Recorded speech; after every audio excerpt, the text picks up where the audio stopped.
Hello, everyone. We're going to open our meeting, the regular meeting of the Quincy School Committee meeting for April 8th. That's today's date. Pursuant to the open meeting law, any person may make an audio or video recording of this public meeting or may transmit this meeting through any medium. Attendees are therefore advised that such recordings or transmissions are being made, whether perceived or unperceived, by those present and are deemed acknowledged and permissible. Superintendent, could we please call the roll? Mr. Begoli. Present. Mrs. Cahill. Present. Ms. Campbell. Present. Mrs. Hubley. Present. Mr. Leung. Present. Mrs. Perdios. Present. And Mayor Cook. Quincy High School Student Representative Mishti Malavia. Thank you. And North Quincy High School Student Representative Louisa Bayenzi. Thank you both. Thank you, Superintendent. Could we please rise for the Pledge of Allegiance? I pledge allegiance to the flag of the United States of America and to the republic for which it stands, one nation, under God, indivisible, with liberty and justice for all. Superintendent, I believe we have one more. Thank you. Yes, we do have one memoriam tonight. If you could please keep in your thoughts and prayers Richard Forsythe, a former employee of the Quincy Public Schools. Richard was an automotive teacher at Quincy Vocational Technical School for 28 years. Again, if you could keep Richard and his family in your thoughts and prayers.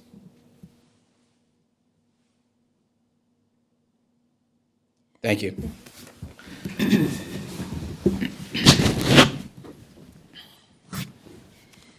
Next on the agenda, we have open forum. This is an opportunity for community input regarding the Quincy Public Schools.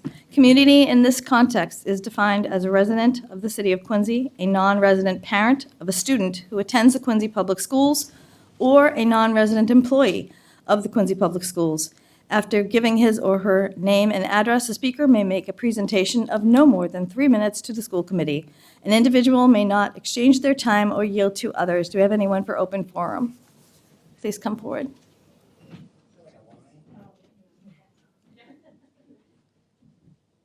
Short, sorry. Hi, my name's Gina Favada, Fenno Street, 151 Fenno Street in Quincy. Obviously, because here I am. I come here today as a QPS parent to voice my unwavering support for Lunar New Year to be included as a school holiday. Over the past few years, there has been much debate about this topic, and I've listened to members of this committee discuss their reasons for voting yes or no. I've also listened to the strong arguments for this holiday from many community members who have stood before you. I've listened closely to what they have to say. Even though Lunar New Year is not a part of my cultural tradition, and honestly, I've learned a lot about the holiday and about the culture of my neighbors. I hope you are listening too. Truly listening to understand, not just defend your own made-up mind. I'm on my tiptoes here. Sorry. So I want to just put it out there that it is okay to change your mind based on new information and facts. Digging in your heels because of your initial assessment of a situation is not necessary. We ask our kids to have a growth mindset, to think constructively. But as we get older, it becomes so much easier to become stubborn. I'm guilty of this too. But you are allowed to change your mind. No one will think less of you, and if they do, that is their problem. There's a lot of emotion tied up in this issue. People are passionate, but to make a decision as a committee, you can strip away the emotion and just look at the facts. You can decide to use data instead of anecdotal evidence. We can all find someone to confirm our beliefs, but the data stands on its own. There is this worry by certain people that this will become a slippery slope, and everyone will want their cultural holidays off. But once again, that is approaching the issue with emotion. Let's use the numbers instead. According to the Department of Ed, 39.3% of our student body is Asian. I understand that not everyone in that 39% celebrates Lunar New Year, but even if you drop that down by a full 10%, say, and I think that's probably way too big of a drop, it is a large percentage of our student body. So to take out emotion and feeling, to just look at the numbers, it would be the logical thing to say that once a group reaches a certain threshold, their most important holiday is added. We are well beyond the tipping point for our Asian community. It is time to recognize their prominence and how much vibrance they add to Quincy. Thank you. Thank you. Next. Good evening. My name is Brian Palmucci, 16 Cross Street. I'm a Quincy public school parent, former school committee member, and current associate justice of the district court, but I'm not here in those capacities tonight. I'm here in capacity as a resident of Quincy who chooses to respect their neighbors' traditions. I urge you to adopt the Lunar New Year as a holiday. I will say that I know almost each and every one of you personally. I thank you for the service that you perform for the city. It's not an easy job. I can't believe that you guys have open forum and you just let anybody talk at your meetings. Crazy concept to me. I understand the city council is going to do that. Good luck to them. But anyways, I think Lunar New Year, it's important to recognize as a holiday in our school system, because schools are not just places of instruction. They're where we signal what matters, what's valued, who is seen. Recognition is not a finite resource. It's not something that must be divided or rationed. It's like justice in that way. When we recognize the importance of Lunar New Year to the thousands of residents of Quincy, we're not diminishing anything for anyone else or to anyone else. We're strengthening the fabric of our entire community by ensuring that more people feel seen within it. No one has to lose something for others to gain something. And this isn't about comparing holidays or ranking traditions. The question is not which holiday is more important. The question is whether a given holiday is important to the people of Quincy and enough for the people of Quincy. And I suggest to you respectfully that the Lunar New Year is. And there's a broader principle at work here too, one that goes to the role of government itself. Government makes choices all the time about what to recognize, what to elevate, and what to formalize into law and policy. Those choices should reflect the people it governs. And when they do not, the law can feel distant. When they do, the law reinforces legitimacy and trust among the people that are governed. In our city, on our elected boards, and on our public employees in the jobs, this community doesn't necessarily reflect its members. And that's not a knock on anything the city does. It's just a reality. And this is about recognizing the reality of Quincy. So when we have opportunities like this one, I suggest we take it to show that we respect the Asian members of our community. I know, and I've seen all of you who have been up here vote. I've seen and take action. I've seen the administration take action above and beyond what other communities do in terms of recognizing minority populations in Quincy. What we do in terms of language access, I think Time is almost up. Okay, thank you.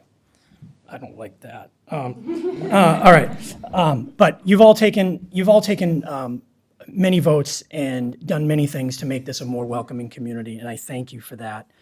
I ask. Sorry, your time's up. All right. I ask that you do that again. Thank you. Hi,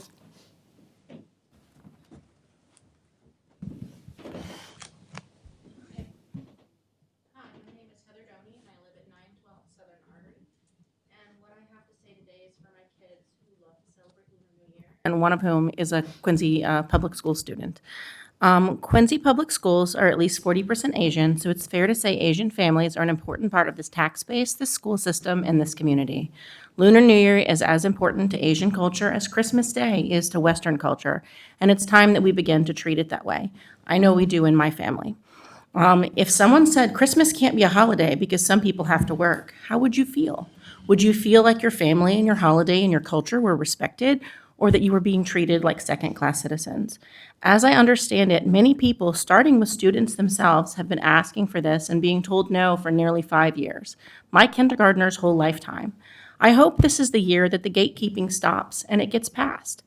But what if you knew that some members of this body who've been refusing to approve the most important Asian culture holiday for nearly half of their students also belong to and participate in a public Facebook group where people regularly talk about one kind of heritage and make comments along the lines of, Trump sending ICE, get the Chinese food before you can't? Would you feel a no vote by such people represented the needs of this city and our diverse body of students, or blatantly prioritize the lives and desires and heritage of some people over others? Again, I bring this up because my children and nobody else's children should have to feel like a culture they and so many others in the city belong to, a holiday they love, is unimportant or disrespected or kicked to the wayside. We should all be able to give them better than that. So thank you for listening to me tonight. Please consider all the reasons why Lunar New Year should be a school holiday, and please make it happen for our kids. Thank you.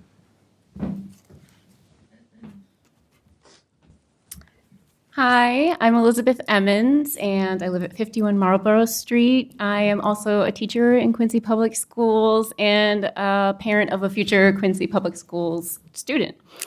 I want to start by saying that my husband is from Korea, so I have had the beautiful honor of celebrating the Lunar New Year in his home country, and it is one of the most deeply meaningful experiences I've had in my life.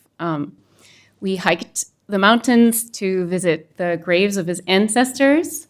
And on the way there, one of the things that I saw that actually brought me to tears was I saw in the snow the prints of the people who were there before us who had already bowed to the ancestors in front of the mounds in the cemetery. And that was very moving to see. It's a very spiritual holiday, and it's very deep. And it's celebrated differently across different cultures, but one thing I can tell you is it's celebrated with family, and that is one of the most important things. I want to be sure that this school committee understands what we do here is not exceptional. And I understand that a lot of people see it as that because Quincy has gone without for so long.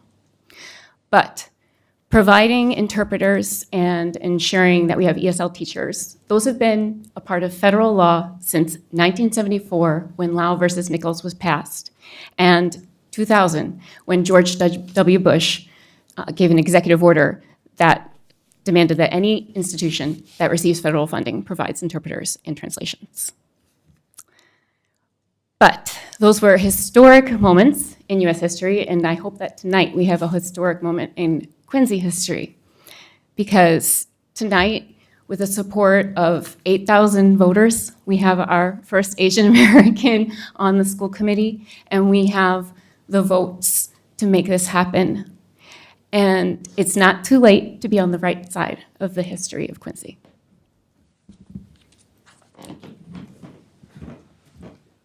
Hi, everybody. My name is Don Mercado, and I live at 16 Lawrence Street. I come before you not just, as an adult, but I come here before you guys as a student at Quincy Public Schools, but not only a student, but as class president. As class president, I see the necessity in regards to making Lunar New Year a recognized holiday in the official Quincy Public Schools. Around me, I go to school with so much diversity. In fact, I think it's one of my favorite things about Quincy. And one of my favorite things about being class president, a role that I've held for over 3 years now, is that I have the privilege of representing my class in school policy reform. And one of my most important things that I've learned during my role is that the only way we can rightfully encourage and foster the diversity that we hold at our schools is that we have to integrate our culture into our school policy reform, especially within Quincy Public Schools. The fact is, and I'm sure that you guys have heard this all night, is that right down the street in Quincy High, over 24% of our students identify as Asian. And over at North Quincy, right down the road, approximately 57% of students are Asian. I believe that the purpose of this committee and student council and many of our elected bodies here in Quincy is to represent not only the students, but its people. And if Lunar New Year is not properly recognized and as an observed holiday, this means that our culture, our very livelihood, and our very representation of ourselves is not being represented to the extent of the committee's power.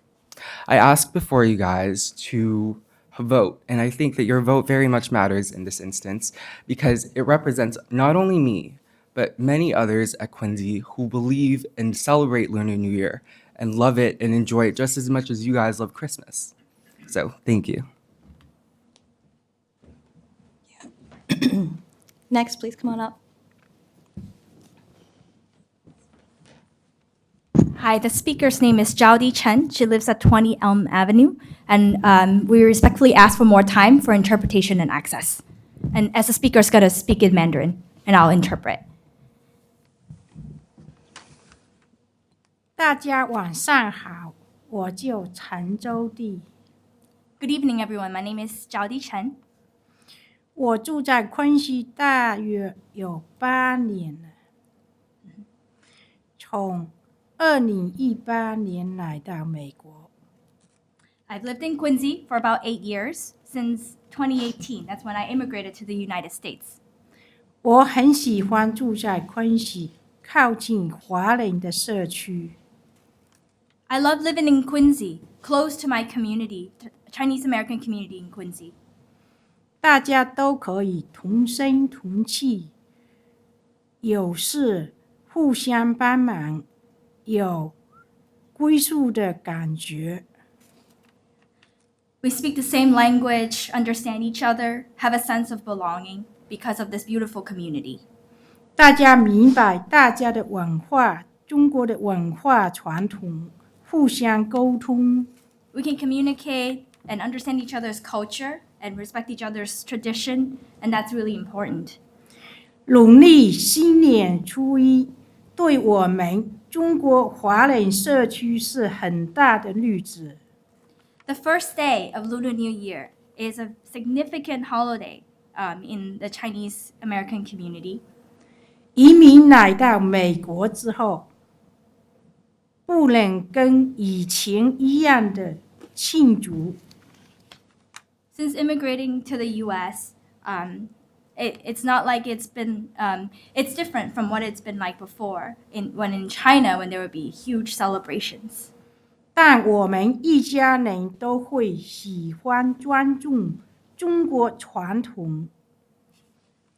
But to preserve our culture, my family would still get together, would preserve some of our customs and have dinner and meals together. 一起吃饭庆祝。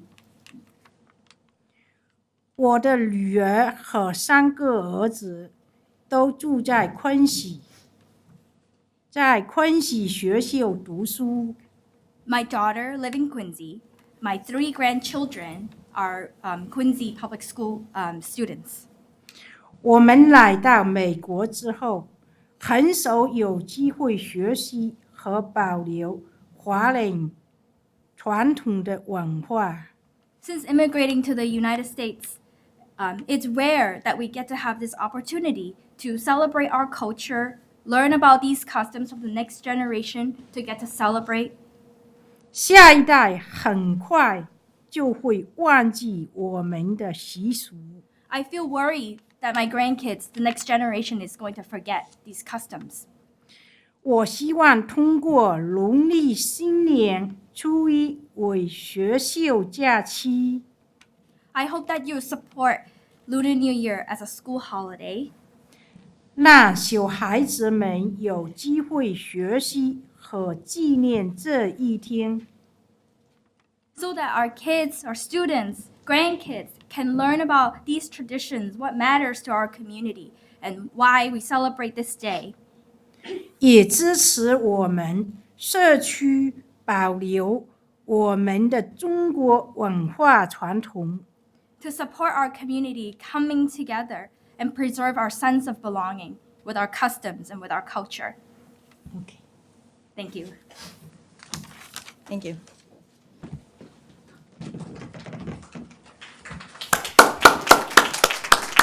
Next speaker. Good evening, school committee members, friends and neighbors. My name is Bill Allen. I live at 39 Mayflower Road in Quincy. I'm here to speak in favor of designating the Lunar New Year as a school holiday in Quincy. I spoke to several of my friends and neighbors that live in Quincy about this issue. In fact, I spoke to 7 so I could get a standard deviation. Everyone I spoke with was in favor of designating Lunar New Year as a school holiday in Quincy. It's a fair thing to do. It's an equitable thing to do.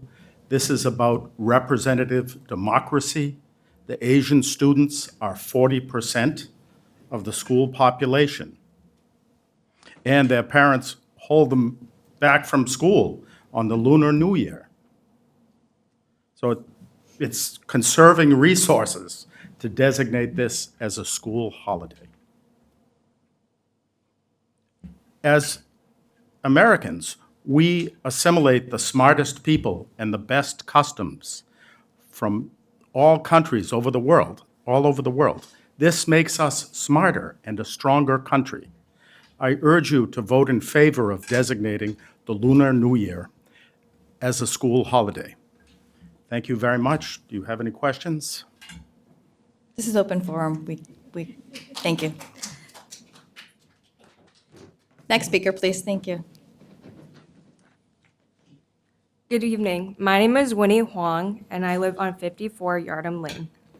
I'm here today to support recognizing Lunar New Year as an official holiday in the Quincy Public Schools calendar. As the secretary of the Student Ambassadors Program at Quincy High School, an initiative that focuses on creating a welcoming environment for new students and fostering the diverse culture of our school, I recognize that a large portion of my community is formed by Asian students. Like many of the others said, 40% of QPS students identify as Asian Americans, which is not surprising because the city of Quincy has the second highest numbers of Asian residents in Massachusetts, approximately 30% of the population. As students, we're often told that school policies are supposed to support the people they serve. But right now, Lunar New Year puts many students in the position of choosing between being present at school and being present with their families on one of the most important days of the year. That's not a choice that our students should have to make. As someone who grew up celebrating Lunar New Year over multiple days, I've experienced firsthand how difficult it can be to balance school responsibilities with being present for traditions that only happen once a year. I've had to plan around assignments, miss parts of celebrations, or worry about what I would miss in class while my family gathered together. I know many of the other students share that same experience. Recognizing one day of Lunar New Year on the school calendar would make a meaningful difference, not just for me, but for many students across the district. It would show that our traditions are respected by our schools and bring the calendar in alignment with the lived experiences of the students it serves. Thank you.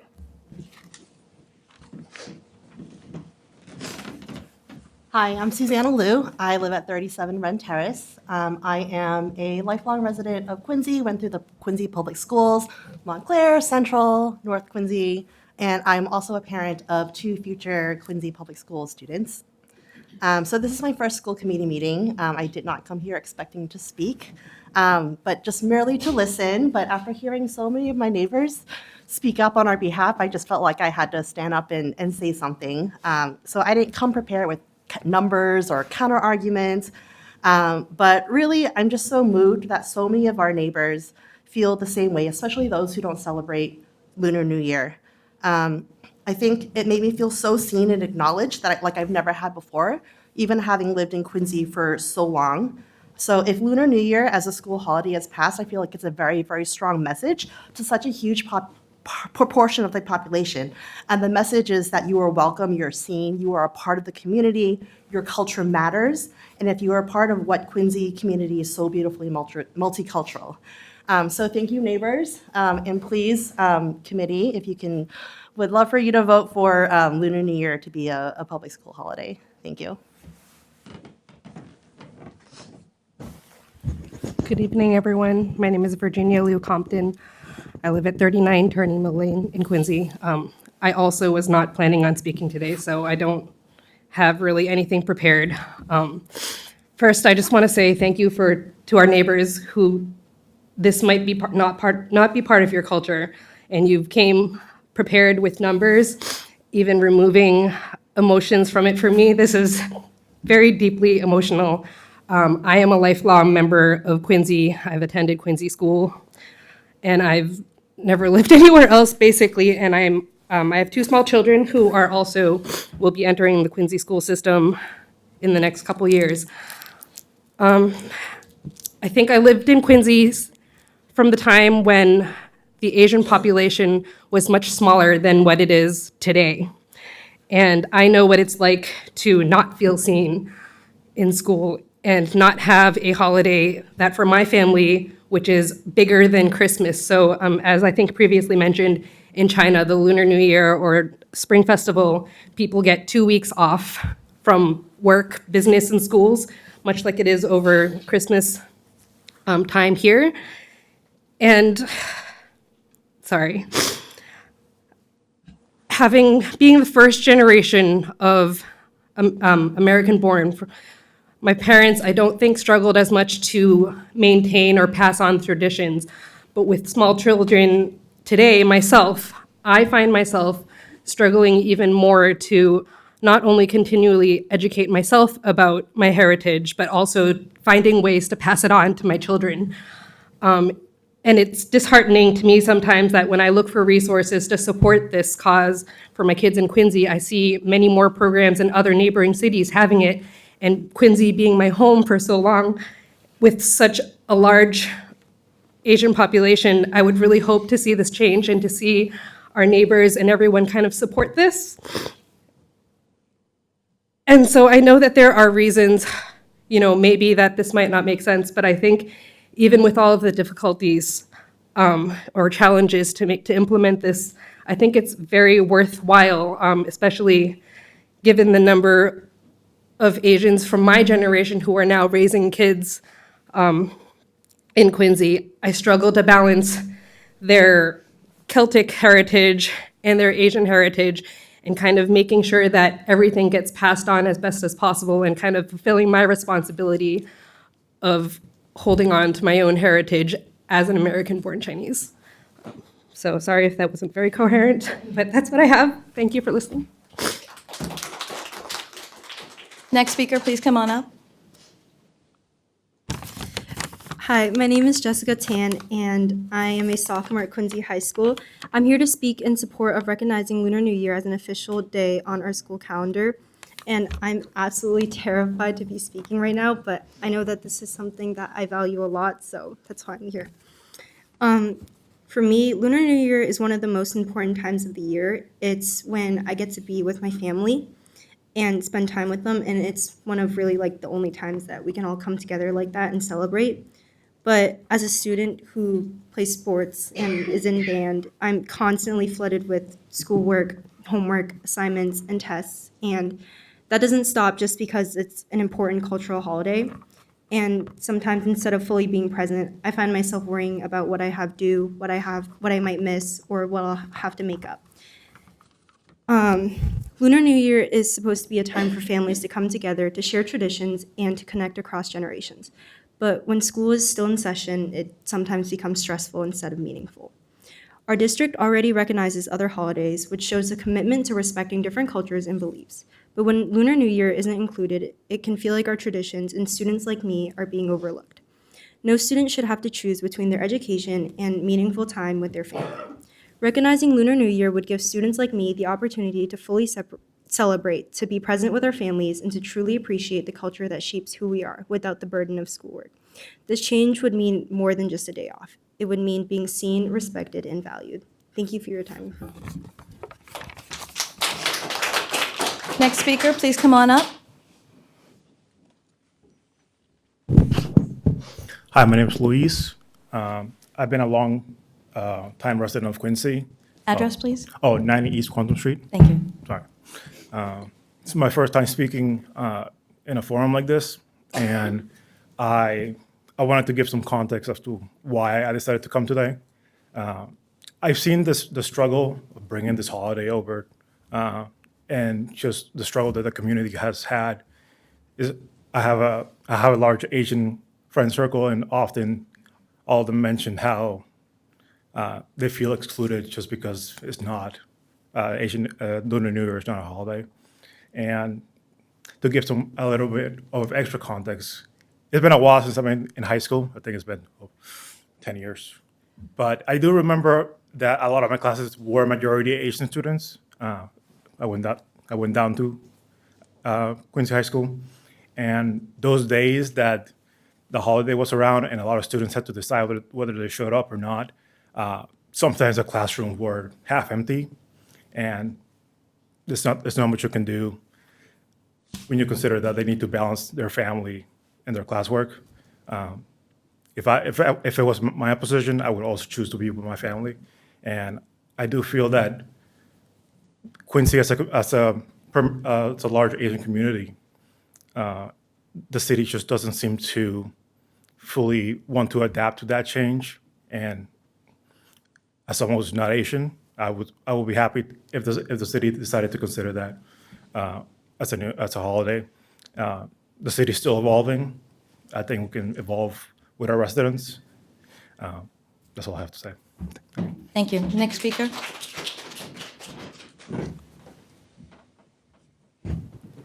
Judy Brahms, 273 Adams Street.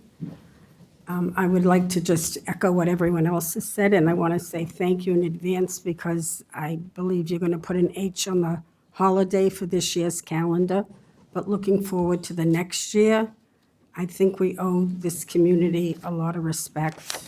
And this issue has been going on for a long time. I'm going to go back in history to something that happened to my family and me before some of you were born. I'm Jewish, my family is Jewish, and nobody here was involved. For many years, meetings were scheduled on our high holidays.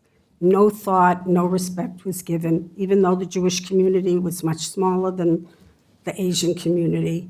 And 20-odd years later that my children have been out of school, it still sticks in my craw.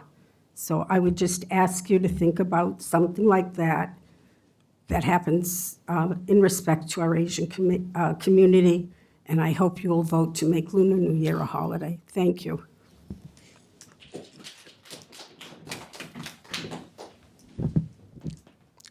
Hello, members of the school committee.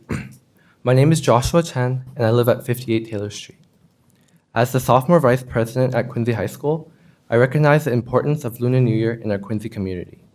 With a huge part of our student population identifying as Asian American, this holiday is a meaningful time to gather and celebrate. These traditions are equivalent to Christmas Day or Thanksgiving, and is a chance for students to learn more about their own culture and heritage. As a Chinese American myself, I find these celebrations a huge part of my personal identity. The purpose of this committee is to recognize its student body and furthermore, encourage and foster the beauty of diversity in our city. I hope you take these thoughts into consideration and vote to make Lunar New Year a school-designated holiday. Thank you. Next speaker, please come on up. Hi, Quincy School Committee members. My name is Alice Liang. I am a teacher at the Parker Elementary School. I don't reside in Quincy, so I'm a non-resident QPS teacher. I am speaking tonight to express my support of Quincy Public Schools adding Lunar New Year as an observed holiday in the 26-27 school calendar. Lunar New Year is one of the most significant holidays in the Asian American community.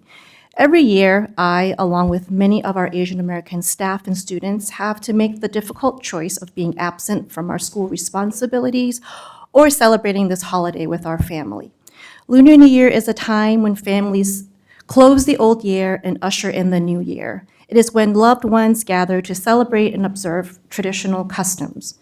Immediate families come together for a special feast that takes days to prepare. So to me, it's like our Thanksgiving meal, where it's time for family reunion, celebration, and reflection. So my children receive red envelopes and sweets, do arts and crafts, play games with family. I would bring my children to visit our extended family. It is the only time of the year when they get to visit their grand aunts and uncles and many of their cousins around the state. Other cities around the U.S. are starting to appreciate the importance of this holiday to their Asian American communities and declared it a public school holiday. More recently, in 2020, Brookline, the city of Brookline, which has a percentage of Asian residents half the size of Quincy, has declared Lunar New Year a public holiday. So many of the speakers earlier have also mentioned the Quincy's Asian American population. All of these families make significant contributions to the local community and economic growth of the city. In the town of Sharon, where I live, we have a big Jewish community. Rosh Hashanah and Yom Kippur, both important holidays to the Jewish community, are observed as a holiday in our school calendar, and there is no school on both days. I hope our great city, the city of Quincy, will lead by example and do the same in making Lunar New Year a public school holiday so that the many Asian American families in Quincy and the rest of Massachusetts can celebrate with their families. Thank you. Do we have anyone else for open forum? If anyone else for open forum, please come up to the podium. Open forum once. Okay, this portion of the meeting is closed. My stopwatch break. Okay, So this part of the meeting called open forum is not an opportunity for our board to respond to anything that was said, just so people have set expectations. And also to set expectations, our agenda does not have any votes on it tonight. This is for discussion. So anybody who read the Patriot Ledger and thought we're having a vote tonight, it was not correct. So with that, I would ask for a motion to, at this time, take the CTVE Student of the Year out of order to bring now. Motion by Mrs. Cahill, second by Ms. Campbell. All in favor? We need a roll call. I know, all in favor? All in favor? opposed? Say aye. Aye. Anyone opposed? Thank you. Ayes have it. Mr. Segalla, please take it away.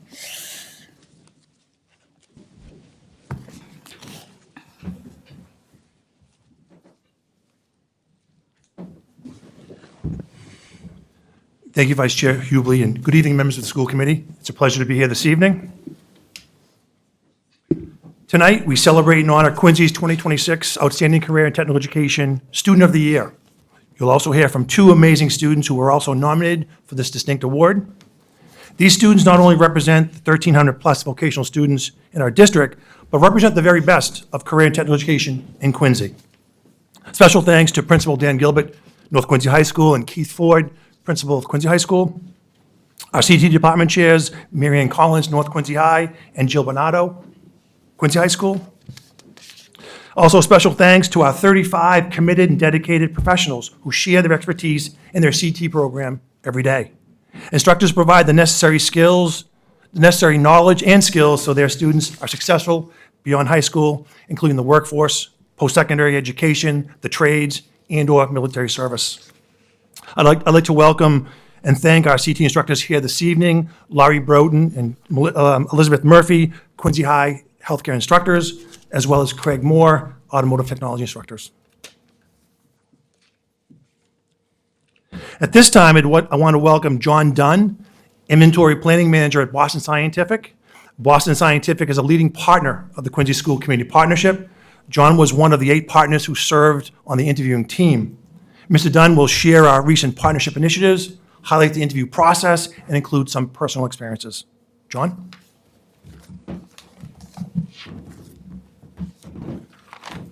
Good evening, everyone. On behalf of Boston Scientific, I'd like to thank you for having me here tonight. We are proud to be a part of this event and proud to support Quincy Public Schools. So our partnership with Quincy Public Schools involves executive level sponsorship. We've been involved in interview panels as well as served as science and STEM fair judges and conducted mock interviews with students. We've also most recently participated in the career fair, and we are in the works of planning a job fair at North Quincy and Quincy High School. We are also planning to have any students interested in learning more about Boston Scientific come on site and visit our Quincy Distribution Center, where they could see how a state-of-the-art global medical device distribution center operates. All right, so getting into how the interview process worked, the selection criteria consisted of the student had to have at least a 3.5 grade average. They had to show technical competence, have excellent attendance, demonstrate strong leadership qualities, and be involved in extracurricular activities and community service. Also, be a recipient of the John and Abigail Adams Scholarship. So CTE teachers nominated students deserving of this award and forwarded their names to Quincy selection team. After reviewing student qualifications, the field was narrowed down to 9 nominees. Students were interviewed by members of the Quincy School Community Partnership, which included a diverse group of local businesses and corporations that brought real-world experience to the evaluation process. Nominees were questioned about their career, major skills learned, credentials earned, and contributions made to their high school and community, as well as post-graduation plans. In addition, nominees demonstrated their technical competence by sharing a slide or video presentation in their major. So overall, it was a great experience being a part of that event and being on the interview panel. Students showed a strong passion for the skills that they learned in that CTE program. And kudos to Quincy Public Schools for having such a great program, and kudos to Keith for putting on such a great event. And with that, I'll pass it over to the student.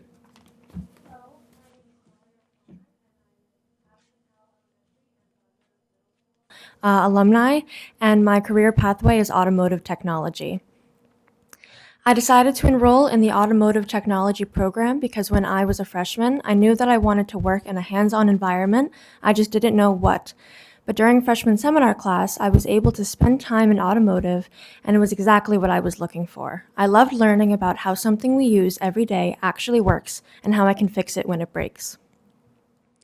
Skills and knowledge obtained during automotive technology was the use of diagnostic scanners, vehicle lifts, power tools, as well as welding and DC circuitry, along with basic vehicle maintenance such as oil changes, tire rotations, and fluid levels, and equipment safety and shop cleanliness.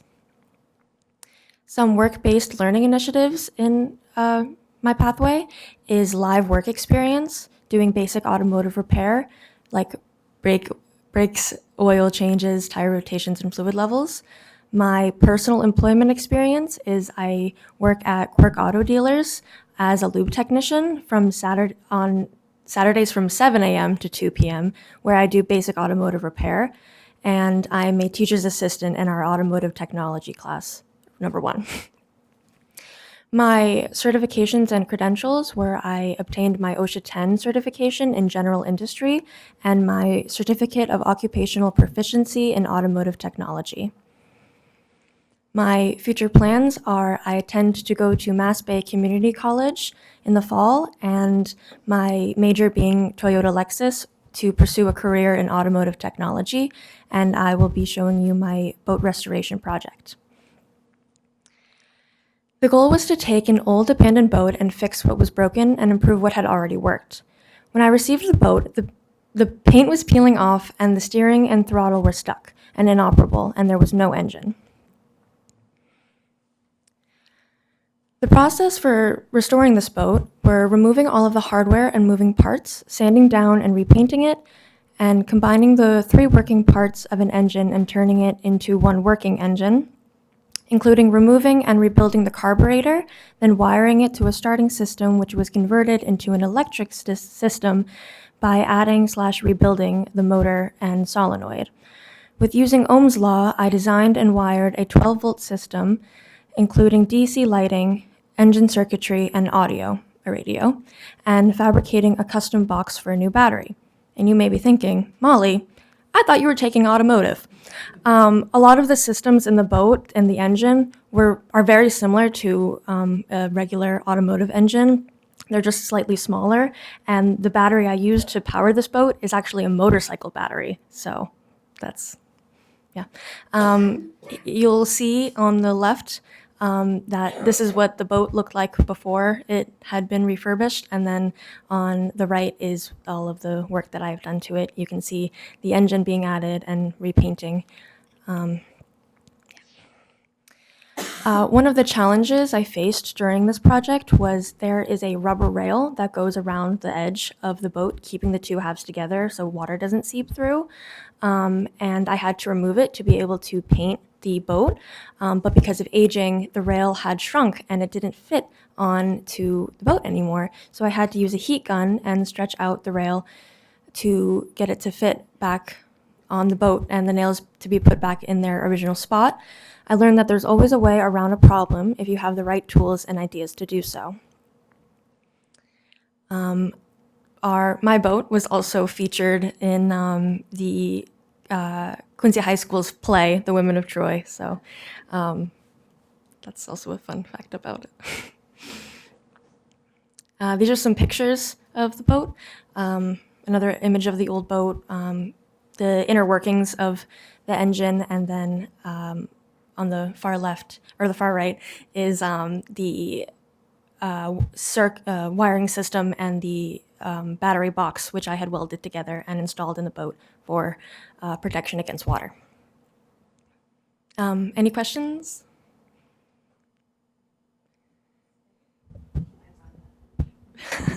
Does it work? It does run, but it hasn't been tested in the You water have to yet. test it.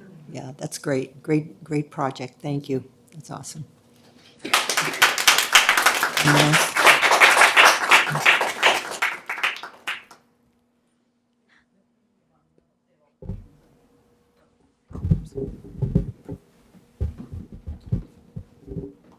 Hi, my name is Emily Infantino. I'm a senior at North Quincy High School. I am an alumni of Parker Elementary School and Atlantic Middle School. My career pathway is early education and care. I chose it because my passion for teaching began during my elementary school years, where being engaged in class brought me joy, curiosity, and a love of learning. Those experiences showed me the importance of positive classroom environment and inspired me to create the same experience for young children. Skills and knowledge that I have obtained include child development/developmental milestones, early childhood education theories, developmentally appropriate practices, curriculum and instruction, lesson planning and activity design, classroom management, and observation and assessment. Work-based learning initiatives I have experienced through my program are my Bernazani Elementary School clinical placement, where I aid the teacher in her lesson plans as well as interact with the children and observe the children. During my junior year, I had my placement at Campus Kinderhouse, where I also did the same things like helping the teacher with her lessons, interacting with the children, and observing the children. I am currently employed at Inspire Childcare Center, where I am a teacher assistant, and I do the same things like at my clinical, but I also help with the lessons, interact with the children, and observe the children. With all of this included, I am also president of my early childhood education club. Certifications and credentials that I have received through my program include CPR/AED and first aid for adult, children, and infants. My 51A mandated reporter training, my career safe/general OSHA, my Massachusetts EEC Strong Start training, and expected July 2026, I will receive my Massachusetts EEC preschool/toddler teacher certification, as well as my certificate of occupational proficiency in early education and care. My future plans include attending the University of Massachusetts Amherst, where I will major in elementary education to hopefully pursue a career in elementary school as an elementary school teacher for K through 6, preferably teaching in a kindergarten classroom. My project presentation is a mock representation of a child development assessment and instructional response. This is early education and care for a preschooler age 4. This is the child profile. He is 4 years old and 3 months. Setting is an inclusive preschool classroom. His strengths are social interaction and cognitive skills, and his area of need will be fine motor development. This is a Massachusetts guideline of physical development and health checklist that I would use on an assessment for physical development. So he uses his fingers and hands with increasing control, which was checked as emerging, uses scissors to cut along a line, checked as not observed yet, as well as holding writing tools with development control, which was checked as emerging, and he manipulates objects like beads and laces not yet observed. Developmental domains that will be assessed were physical development, cognitive development, and social emotional development. These would be the Massachusetts guidelines for preschool learning experiences standards that would be referenced, like physical development, which would include fine motor control and hand strength and coordination. Approaches to play and learning, including persistence and engagement, and social emotional development, including self-regulation. The assessment findings were difficulty with cutting and writing tools, emerging tripod grasp, and limited endurance during fine motor tasks. Instructional strategies that would be used to help this child develop would be Play-Doh hand strengthening activities, cutting practice with increasing complexity, as well as lacing cards for finger control and focus. Progress monitoring would include an ongoing observation, more work samples, increased task persistence, as well as collaboration with families and staff as needed. Any questions? Thank you.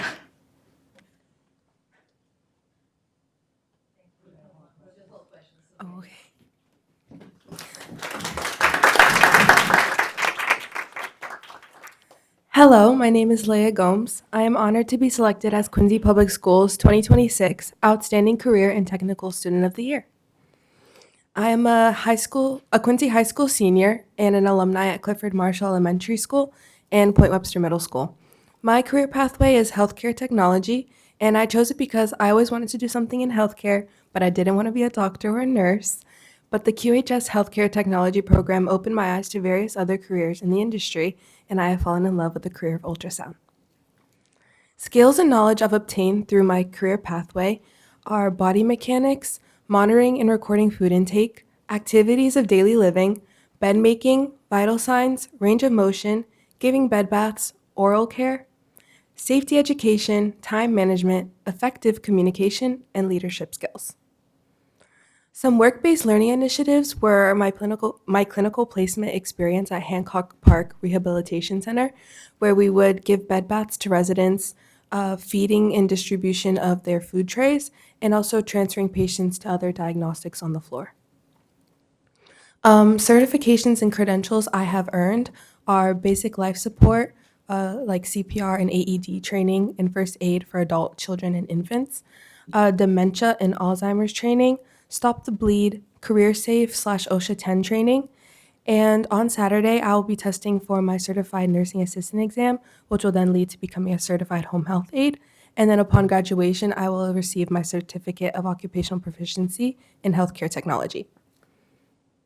My future plans are to attend Massachusetts College of Pharmacy and Health Sciences in the fall with a major in diagnostic medical sonography to then pursue a career as an ultrasound technician. And my project presentation is on infection prevention. Why infection prevention matters. What if one habit in a school hallway could prevent an illness in a long-term care facility? As high school students going to clinical placement, we are working with a very susceptible population that is very vulnerable. So we always have to make sure that whatever we do inside of our clinical site is making sure that the residents are not put at risk for getting any diseases that we might bring from school. And accidents can happen, as many transmission pathways are through direct contact, which is saliva and respiratory droplets, like coughing or sneezing into the air, or indirect contact, like contaminated hands and sharing objects, like when you give your coworker a high five, or self-inoculation, touching your eyes, your nose, or your mouth. That may happen in people who don't think that they're doing anything wrong. The Center of Disease Control, also known as the CDC, provided these evidence-based prevention strategies, like hand washing for more than 20 seconds shows a 99.5% chance of germs being removed when washing your hands for 20 seconds with soap. And using an alcohol-based hand sanitizer that has at least 60% alcohol kills 99.9% of germs. And coughing into your elbow decreases the area of germ spread by 59.6% compared to an uncovered cough. And avoiding sharing personal items 100% decreases the risk of infection being passed from you to somebody else or somebody else to you. As a CNA in training, about to get my CNA license, hand washing is actually one of the mandatory skills that we must learn, and there are proper steps in order to properly wash your hands, so I'm here to share it with you today. First, we start by turning on the faucet to warm up the water, and then start by wetting your hands, and then you'll pump soap into your hands and make sure to scrub for at least 20 seconds in between your fingers, your knuckles, and your thumbs, and don't forget your wrist, as all of these surfaces are things that we touch, whether we realize it or not. And then you'll rinse off the soap thoroughly, but don't turn off the water just yet. You'll want to grab a paper towel or a hand towel and dry your hands first, and then grab a new paper towel to turn off the faucet, as you don't want any of the germs that you originally touched the faucet with to go back onto your hands and then making the whole hand washing process pointless. How us as healthcare tech students apply this at clinical? Again, hand washing is a skill, and we always wash our hands before taking care for a resident and after taking care of a resident, and always before we leave for school.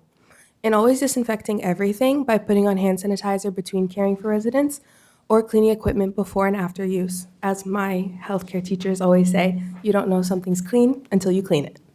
Wearing gloves, as we always follow standard precautions before coming in contact with any bodily fluids.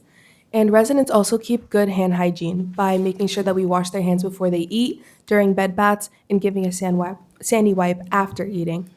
And also wearing PPE. If a resident we're caring for has any precautions, we want to protect ourselves, but we also want to protect them and prevent the spread of infection to other residents. So we always put on the proper PPE and discard it before leaving the room. There are plenty outcomes and educational value to infection prevention, as we want to reduce secondary transmission by keeping the infection contained as much as possible. Also, less students getting sick means more time in school and less time missing important information during classes, especially with the attendance initiative in schools this year. And increasing health literacy and peer accountability by giving students the opportunity to see how they can prevent infection. It allows them to make their own choices, but also hopefully making good choices. And me and my healthcare tech senior class made a winter health PSA that was posted on Quincy Public Schools in the winter. And it gave students an opportunity to see the ways that they could probably prevent the spread of infection in ways that they might have not noticed, and how we can all keep each other safe during the cold and flu season. So I'm here to share it with you today. Good morning, Quincy High. Winter health playoffs are officially underway. That's right, and nothing keeps you on the bench faster than winter germs. I'm really thirsty. Do you want some of my water? Wait, really? Yeah, you can have some. Thank you. Uh-oh, we got a risky move here. Looks like student 1 is about to share a water bottle. That's a rookie mistake, especially this time of the year. Wait, this one hasn't been opened yet. Have this one instead. Thank you. Interception! That's a clean play. Each athlete sticking to their own drinks.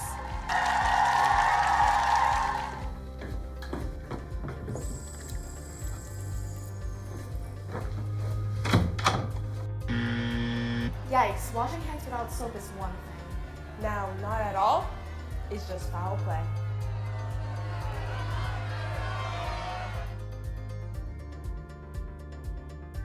Now that is championship technique. Thorough hand washing with warm water and soap. I counted at least 20 seconds. This athlete came ready to play. No sink? No problem.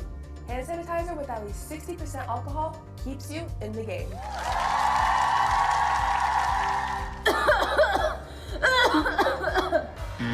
Penalty on the play. Wide open cough. Germs everywhere.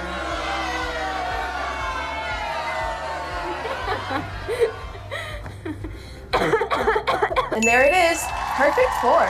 That's the cough cave, textbook execution. And we're in the last quarter. Dangerous move coming up. Hands to the face. Big no-no. Hands touch everything. Eyes, nose, and mouth are a VIP entrance for germs.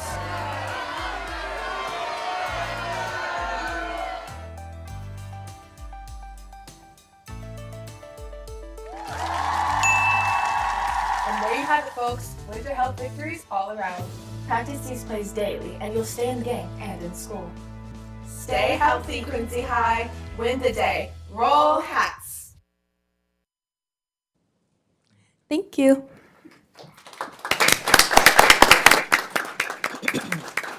My family and I will attend the 40th Annual Outstanding Vocational Technical Student of the Year Award Ceremony on Thursday, April 16th in Mechanics Hall, Worcester, Massachusetts. 55 recipients from 55 districts across Massachusetts will join me. Any questions? Thank you very much. That was wonderful. All of you, that was really great. Great. I'm going to start with Mr. Bergoli because of all the sports references. I'm sure he's not going to be able to contain himself. He's going to have something to say about that. I just think what you're doing career-wise, preparing for your career is fabulous because you're all going to have jobs, you're going to have important impacts on the population. Unlike some kids who go to college and don't know what they're going to do, and then they waste 4 years and they still don't know what they're going to do. you guys have chosen a path in high school that's going to prepare you to do well in college. UMass Amherst, go UMass. So I congratulate you on your choice and your hard work and success in your upcoming careers. Ms. Campbell. I would just say that your passion, each one of you, your passion comes through on how excited you are about the work that you're doing. And I was just very impressed to hear from all of you.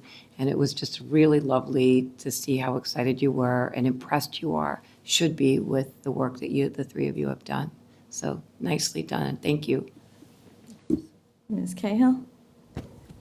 I don't really have any questions, just I think you're a testament to one of the things that we do with the CVTE is that gives you an opportunity to trial run, a career that you might be interested in, and it gives you time to check it out and then be like, yeah, I love this, I want to continue, or, which way you want to go, or say, maybe this isn't for me and I can pivot. And so seeing, the work that you do in collaboration with the CVTE programs is wonderful, and you're all brilliant, and you're stars, and good luck in the future with whatever you're doing. So thank you for sharing. Mr. Leung? Yeah, congratulations to you all. You're all so impressive. I'm a huge fan of the CVTE program, and I love hearing success stories. Best of luck in your future endeavors. You're off to a great start, so just keep up the good work. Mrs. Pardios? Thanks. So excited to see you guys. I've known Leigh. I've known you since you were in kindergarten, and Molly, I've gotten to know you as well, and Emily, fantastic. So congrats to all of you. I'm similar. I'm so proud of Quincy Schools for having this program that allows kids like you to kind of partake in it and find out what you want to do. It's not just a class to take or some interest or hobby. Like, this is what you want to do for your career. And similar to my kiddo who found film, and that's what they want to go off and do. This kind of puts you on a pathway that sort of changes your life. And it's fantastic to see kids take advantage of it, and students like you that have really kind of really just run with it. And I knew that boat looked familiar, so I thought that it was that. So I didn't know you worked on it, so I was really excited to hear that. And the dementia training that you're getting, I took care of my grandmother who had dementia, and that is such a difficult thing to navigate. So as students, and there were students that came in that kind of took care of my grandmother and other seniors with her, and just the care that I saw in the students back then, a couple years back, and I'm sure you guys as well. I mean, just the respect that you all showed them. It's hard to get that as you get older. So I hope you keep that. And it was just the best thing to see young people interact with that. So I know you want to go into ultrasound, which is probably not that pathway, but I'm glad that you had that experience. It really does help. And ultrasound's super exciting too. And Emily, just so impressive to be able to assess a kiddo and just to be able to give them the appropriate supports that's going to allow them to achieve their full potential. So it's just, I'm glad you showed that, and it's just so important. So thank you all for kind of jumping in, and good luck in all you do. Thank you. Thank you. So, as I said, so impressive. All of your projects, really impressive. I did my student teaching at the Snug Harbor Elementary School, so having you at Bernazani, that's great that you're able to do that and be in one of our schools, so that's great. I did have a question I was going to ask. What is your why? Why did you choose that pathway? Any of you have a reason that you picked?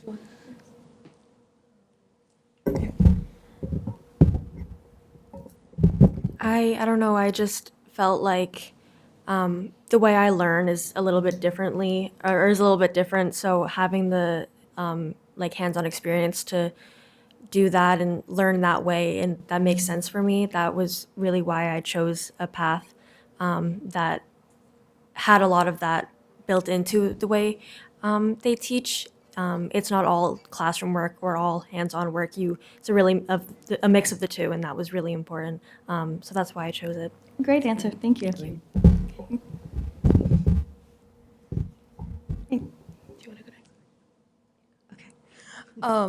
To be honest, when I first went to high school, I really wanted to pursue cosmetology, But since Quincy High didn't offer that, and I didn't want to go to a different school. I wanted to go to Quincy High School.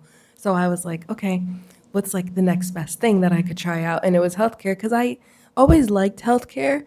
I just didn't like want to be a nurse per se, or didn't want to go to school to be a doctor for a long time. But I always knew that there was other things. At first, it was maybe X-ray, but I wasn't 100% sure. But just trying the healthcare technology program and getting a good sense of all the different diseases and all the different treatments and all the different other things that they offer, and then also the collaboration with Quincy College was really nice, and seeing the other programs that they offered, like surgical tech. But through healthcare and even like going to clinical placement, like I loved going to Hancock Park and working with the residents. I think it's something that I will enjoy doing while I'm in college, like working as a CNA, and then I can go off and do something else. So it's nice to have one career path and then it kind of branches out into another one. Yeah, that's great. You're able to pivot like that. That's Yeah. awesome. Did you have? For me, I've always wanted to teach ever since like my elementary school years. Those years are what really made me want to pursue a career in teaching, because my elementary school teachers created such positive environments that I wanted to be in school every day. I loved school, and they inspired me to really want to teach. And through my placement at school, I learned even more that it just made me want to teach even more. I was always so excited to get up to high school so I could finally start my early ed class. I always knew they had it there, and I was so excited. And it just made me love it even more, and I'm so excited. It just, yeah, I don't know. All great answers. Sounds Thank you great. so much. Thank you, Fran. That's That's wonderful. wonderful. And Superintendent Mulvey. Thank you, and I do have some questions for each one of you, but before I do that, I do want to thank John Dunn from Boston Scientific and all of our partners throughout the partnership program. Your generosity is amazing, and your dedication to our students and staff is second to none. So we really appreciate everything that Boston Scientific does and all of our partners with regard to supporting our students, particularly in the CTE programs. And you've heard some of them tonight, which we'll kind of get into my questions. We'll start with Molly first, if you don't mind. Molly, amazing with regard to the renovation of that boat. Can you just talk to us a little bit about how your work at Quirk helped you with regard to your skill base for the renovation of the boat? And I do have to give a shout out to Quirk as well. We recently gave Mr. Quirk the Hancock Award for his dedication to the community, particularly our students. And the opportunities he gives all of our students, Molly being an example, is really amazing. But if you could just tell us how your work at Quirk helped you with your project, number one, and number two, was the boat motor or gasoline motor you converted to electric, or was it electric that you renovated? It didn't have an engine to begin with. Oh, wow, okay. But in regards to how my job at Quirk has helped with the renovation, they're not like directly linked, but a lot of the skills that I learned working at Quirk in a actual real world shop, there's only so much we can learn in working at school. So being able to have that even more in-depth experience with working with people has definitely helped my skills in school, and giving me the knowledge to be able to work with other things like the boat. So, yeah. Excellent, that's Yeah. great. And was the motor a gasoline motor that you converted to electric, or was it electric from the beginning? It was, I believe it is a gasoline. Yeah, that's Yeah. impressive that you converted to electric, so that's amazing. So great work. Thank you so much. Next, Thalia, if you don't mind, that would be great. Obviously, another great partner of ours, Hancock Park Rehabilitation Center. They've been supportive of QPS for so long, and it's amazing that you're pursuing your CNA. But could you tell us how your experience at Hancock Park helped inspire you with regard to your desire to seek the CNA? I would say that there's always talk about being a CNA, as it's not the most ideal job to some people. But we started going to clinicals kind of just to get a feel of Hancock Park in junior year. And that's where we got to really connect more with the residents one-on-one before we started to work on another floor, the floor above it. I think we're on the third floor. So just starting off with feeding and just getting to know the residents, asking them questions, observing their rooms, kind of getting kind of a gist of like what the population is like, because maybe a lot of people don't deal with the elderly or mostly elderly that lives in that population. So being able to talk to them and their life stories and getting all their experiences, and they love to talk about their grandchildren, and a lot of their grandchildren are our age. So getting to have those conversations with so many different types, different cultures that are there was really nice. And then this year, the best thing of going to be a CNA and like working at Hancock Park was definitely after you give somebody care, they like take the time to like ask your name and they just say, "Thank you so much." And like that little thank you, like whatever happened during clinical that day, it didn't even matter. Like just the thank you was purely enough to make my day better.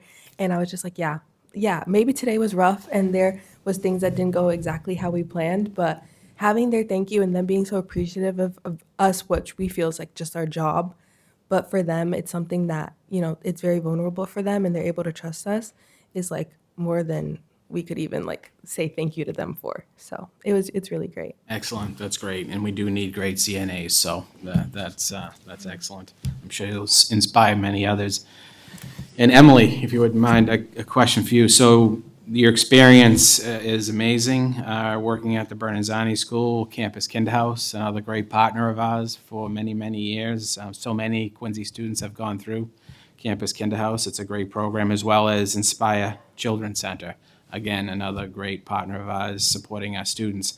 Could you just review with us, having worked at the elementary school, the preschool Campus Kinderhouse, and Inspire Children's Center, what level of early childhood care, after working in all those areas, would you prefer to work in or look forward to working in?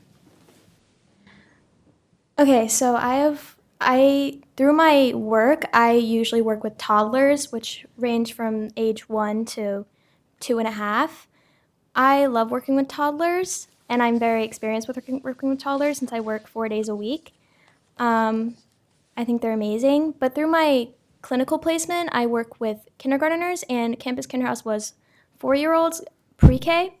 And I learned that I really do prefer to work with children in kindergarten or pre-K because I love how they talk. They are so silly and funny, but they're so smart. And yeah, I think I've had a lot more experience with toddlers, but through working at clinical placement, I do about 3 days a week. Yeah, I've learned that I really do want to work in a kindergarten classroom. Excellent, that's great. How about a round of applause for our students? Sure. And lastly, I do want to just give a shout out to our North Quincy and Quincy High School CTE staff who are all here to support us tonight and to support our students, both current and retired. So thank you for your support. If you wouldn't mind coming up so that, and of course, thank you, Mr. Segalla, for all of your work in the program as well. If you wouldn't mind coming up to get a picture, that would be great.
Thank you. We're going to continue on with our agenda, and we'll continue on with the superintendent's report.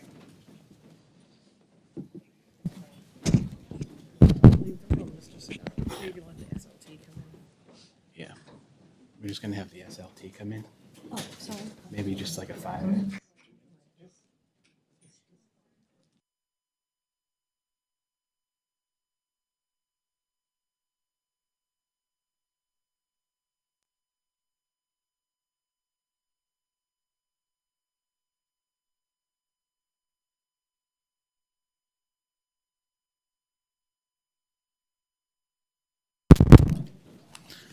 Good evening again, everyone. It's good to see everybody. Next on the agenda is staff recognition. It is both an honor and a privilege tonight to recognize and celebrate the remarkable career of our Executive Director of Career, Vocational, and Technical Education, a colleague, a leader, and a true pillar of the Quincy Public Schools. After more than 3 decades of dedicated service, we gather not to say goodbye, but to recognize a journey that has left an enduring mark on our district, our students, and our community. This journey began long before a title was ever attached to Mr. Segalla. Back in 1987, as a proud graduate of North Quincy High School, even then there was a connection to this district that would only grow stronger over time. From working as a junior custodian during summers to returning as a student teacher in 1992, there was already a clear sense that Quincy Public Schools was not just a workplace, but a home. In 1993, that commitment officially took root with an appointment as a part-time business teacher at Quincy High School. And from that very first role, earning just over an amazing $10,000 a year, what followed was a career defined not by titles, but by impact. Over the years, that impact expanded in extraordinary ways, from business technology educator to adult education coordinator to director of extension and continuing education, and ultimately to executive director of career, vocational, and technical education, as well as the Quincy School Community Partnership. Each role brought new responsibilities, but more importantly, new opportunities to innovate, to lead, and to serve. What stands out most is not just the longevity of your career, but the breadth of its influence. You helped shape programs that empowered students and connected learning to real-world opportunity. Initiatives like Early College High School Pathway, the Credit for Life Fair, and student leadership summits that inspired young minds across grade levels. You strengthened our community through partnerships, bringing together families, educators, and local businesses in meaningful and lasting ways.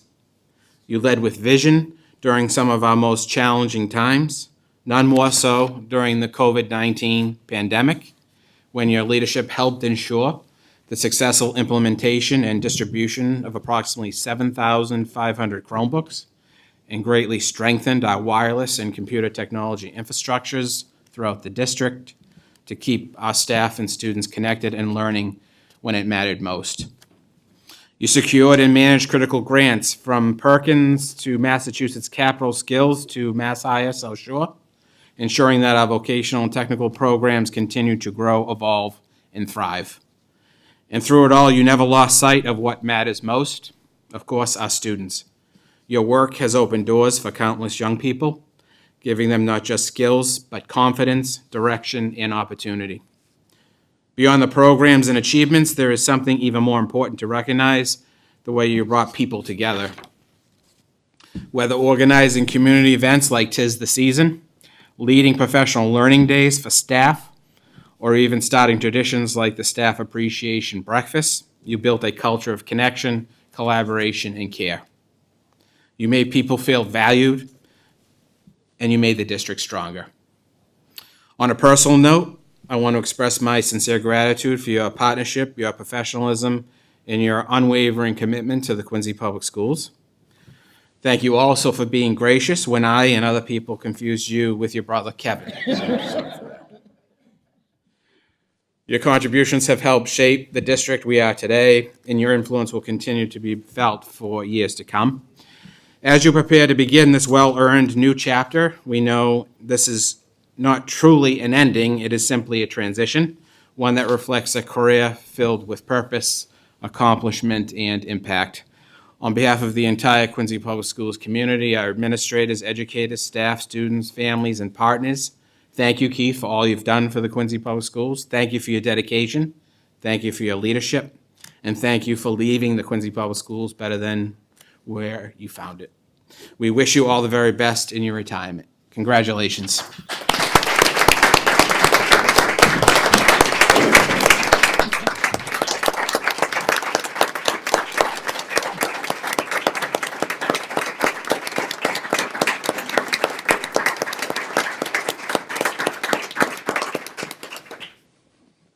Would you like to say a few words? Thank you, Superintendent Mulvey. I'm deeply humbled by your kind words. From a young age, I knew I wanted to dedicate my life to public service. I was inspired by my parents, my mother a nurse, and my father a teacher, who modeled compassion and integrity to the communities they served. Their example led me to education and a profession I've been honored to serve every single day. As a proud graduate of Quincy Public Schools, I was also shaped by countless educators and staff members who guided me, supported me, inspired me, and shared with me their love for the craft of education. They showed me what it means to lead with heart, to teach with purpose, and to believe in every student's potential. So today, as I reflect on this moment, I dedicate this day and this milestone to the Quincy Public Schools educators, past and present, who helped shape my journey. Their influence was profound, and their impact will stay with me longer after I leave my role. Throughout my tenure, I've had the distinct pleasure to serve in many capacities and roles, as Superintendent had mentioned, each offering their own lessons, challenges, as well as many, many rewards. I'd like to take a moment to share and highlight 3 specific initiatives. First, career and technical education has always held a special place in my heart. It represents opportunity, pride, and the belief that every student deserves pathways that honor their strengths, their passions, and their future aspirations. I've witnessed firsthand how CTE transforms students, giving them confidence and the skills to thrive in a rapidly changing world.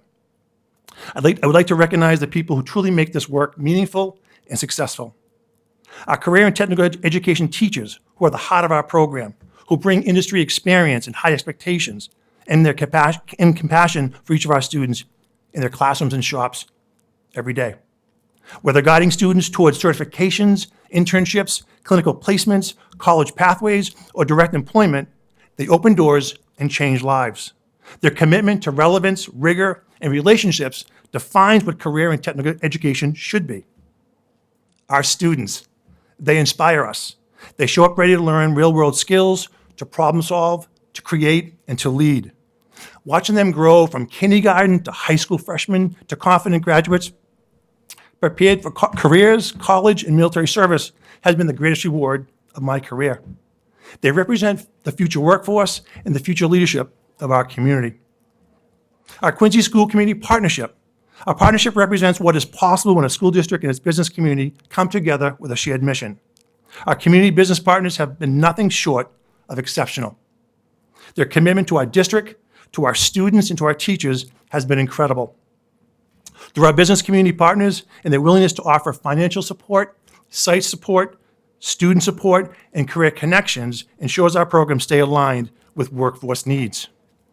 Our success is built on these partnerships, and we're deeply grateful for their contributions. Partners such as the Arbella Foundation, Bay State Financial, Boston Scientific, Granite Telecommunication, Quincy Credit Union, Quincy Education Association, Quincy Mutual Group, Quincy College, just a few more, Quirk Auto Dealers, the Terrell Room, State Street, and so many, many more have been extraordinary community partners over these past 34 years. Most importantly, they've shown our students that the community believes in them and is invested in their success. It's been a true pleasure to co-chair the Quincy School Community Partnership with my colleague and friend, Janice Earlo. Thank you, Janice.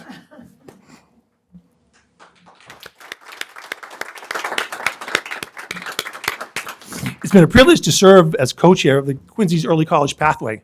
Quincy's Early College Pathway expands access and helps our students envision a future filled with possibility. Watching this program grow over the past 5 years and seeing students gain confidence as they take on college-level work, as well as obtain free college credits, that's right, 25 to 62 college credits to be exact, has been a source of tremendous pride. Thank you, Quincy College and President Rick DeCristofaro, as well as Megan Giovannoni and Vice President, Student Success and Partnerships for this unique collaboration and their leadership. I want to express my deep appreciation to Mayor Koch for his dedicated leadership. Quincy is stronger, more vibrant, and more connected because of his commitment to service. He has guided us through challenges with steadiness and vision, always keeping the well-being of this community and our school system at the center of his work. His support of our school system has made a lasting difference, from championing educational initiatives, including small class sizes, 4 new state-of-the-art schools and a new Squantum Elementary School well underway, numerous renovations and installations of heating systems, roofs, and window replacements across the district, not to mention ensuring our students and educators have the resources they need. He has helped create an environment where our students can thrive. Thank you, Mayor Koch. Members of the Quincy School Committee, thank you for your governance, advocacy, and continued investment in career and technical education. Your support has enabled us to strengthen programs, expand opportunities, and ensure students graduate prepared for high-skill, high-wage, and high-demand careers. Over the course of my career, I've had the distinct honor of serving under 3 remarkable superintendents: the late Gene Creedon, Dr. Perkins' beloved dad, Dr. Victor Cristofaro, and our current superintendent, Kevin Mulvey. Each led with a unique style and perspective. Each faced different challenges and moments in time, yet despite their differences in approach, they all shared a fundamental belief that guided their leadership, that our students and their families are our highest priority. Their commitment to putting students first created a culture of accountability and compassion. And I'm deeply grateful for the trust each of them placed in me and for the opportunity to contribute to that shared mission. Over these past 26 of 34 years, I've had the privilege of working alongside extraordinary colleagues, many behind me this evening. Supportive Assistant Superintendent Dr. Erin Perkins, SLT, directors, coordinators, managers, principals, as well as our CT department chairs, Mary Ann Collins, Jill Bonato, and former CT department chair, Rebecca McGinnis, all who share a deep commitment to our students and their families of Quincy. Most especially, working alongside my younger brother, Kevin, during these years has been incredibly special. Sharing this field of education and serving the Quincy community together is something I'll always treasure. Special thanks to Bob Cavallo and Dan Pacho for their exceptional leadership of the Quincy Public Schools Technology Planning and Training Team. Nancy Sorgi, our CT Administrative Assistant, who support, patience, dedication never go unnoticed. Nancy's been the backbone of so much that we do, from keeping us compliant with our Chapter 74 programs to managing countless budgets and grants with care and precision, and I appreciate all that she has done and will continue to do. To the entire Coddington team, thank you for your kindness, that includes you, Laura, and professionalism that you bring each and every day. Supporting over 2,000 employees is not a small task, yet you do it with heart, integrity, and a clear understanding of our mission. You remind us what it means to truly serve others. And finally, it's been the honor of a lifetime serving this community, and I'll always be grateful to be part of the Quincy Public Schools. Thank you very much.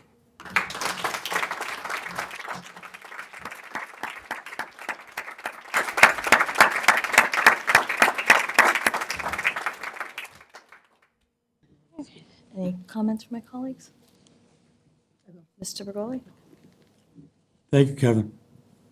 I mean, Keith. That sounds familiar.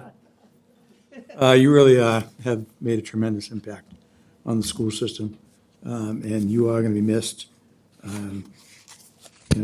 What you've done here in your tenure is you can't put it in words.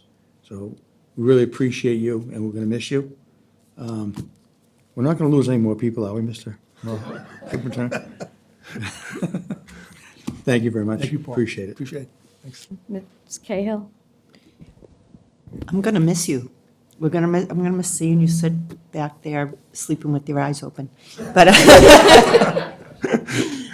Thank you for everything. I mean, you know, you said it all in your, you know, what you shared with us, and your impact has been shown throughout the years and 30 years of service. I mean, there's not much that we can say, but we will miss you and your leadership. And, you know, a lot of times when you're in a position like yours, new things come forward, figuring out how to put programs together, bring people together. You know, like you said earlier about the CVTE and the changes and how things change in technology and in our world. We need someone who's a good leader and who's smart and who's able to bring a team of people together to make things happen. So we're going to miss that about you, and thank you for everything you've done for us. Thank you. Thank you. Mrs. Pardias. Thanks. Thank you, Keith, for everything you've done.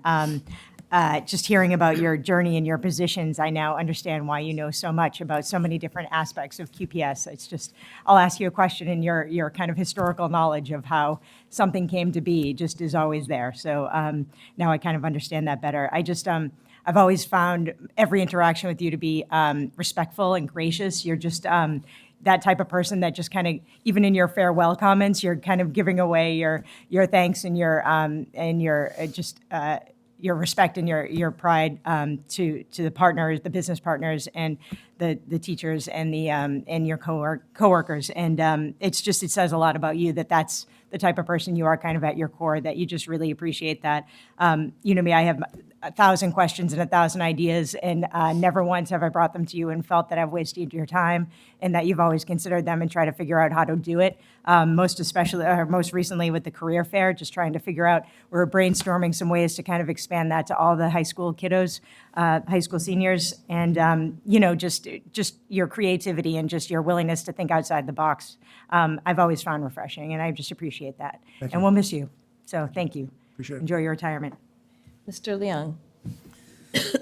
Thank you, Mr. Segalla, for your service. Congratulations on your retirement. I caught you at the end of your career and your journey, but it sounds like you've had a tremendous impact, and I was fortunate enough to get a glimpse of that, and in particular, when I spent time with you at the Credit for Life Fair, just a super fun educational experience for those kids. It was really impressive to see. Thank you again for your impact, for shaping and guiding our students, both directly and through the programs that you've established. There's nothing more important than preparing them for the real world, and you've done a fantastic job of that, and that's just a fantastic legacy to leave behind, so thank you. Thank you. Appreciate it. Ms. Campbell. I too have caught you at the end of this, and I have gone to 2 events, the Pathways and the Credit for Life, and boy, I am, you know, so struck with how enthusiastically you talk about the students with such passion. It's just really impressive to see how excited you get for them. And I just want to thank you for all that you've done. And I just so appreciate how have such a positive view of improving the lives of these students. And it's just so wonderful to see. So thank you. Thank you. Appreciate it. So I just want to say you will be so missed. The amount of heart you bring and professionalism to your job is amazing and short and sweet. You will totally be missed, so thank you. Thank you, Catherine. Appreciate it.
Thank you.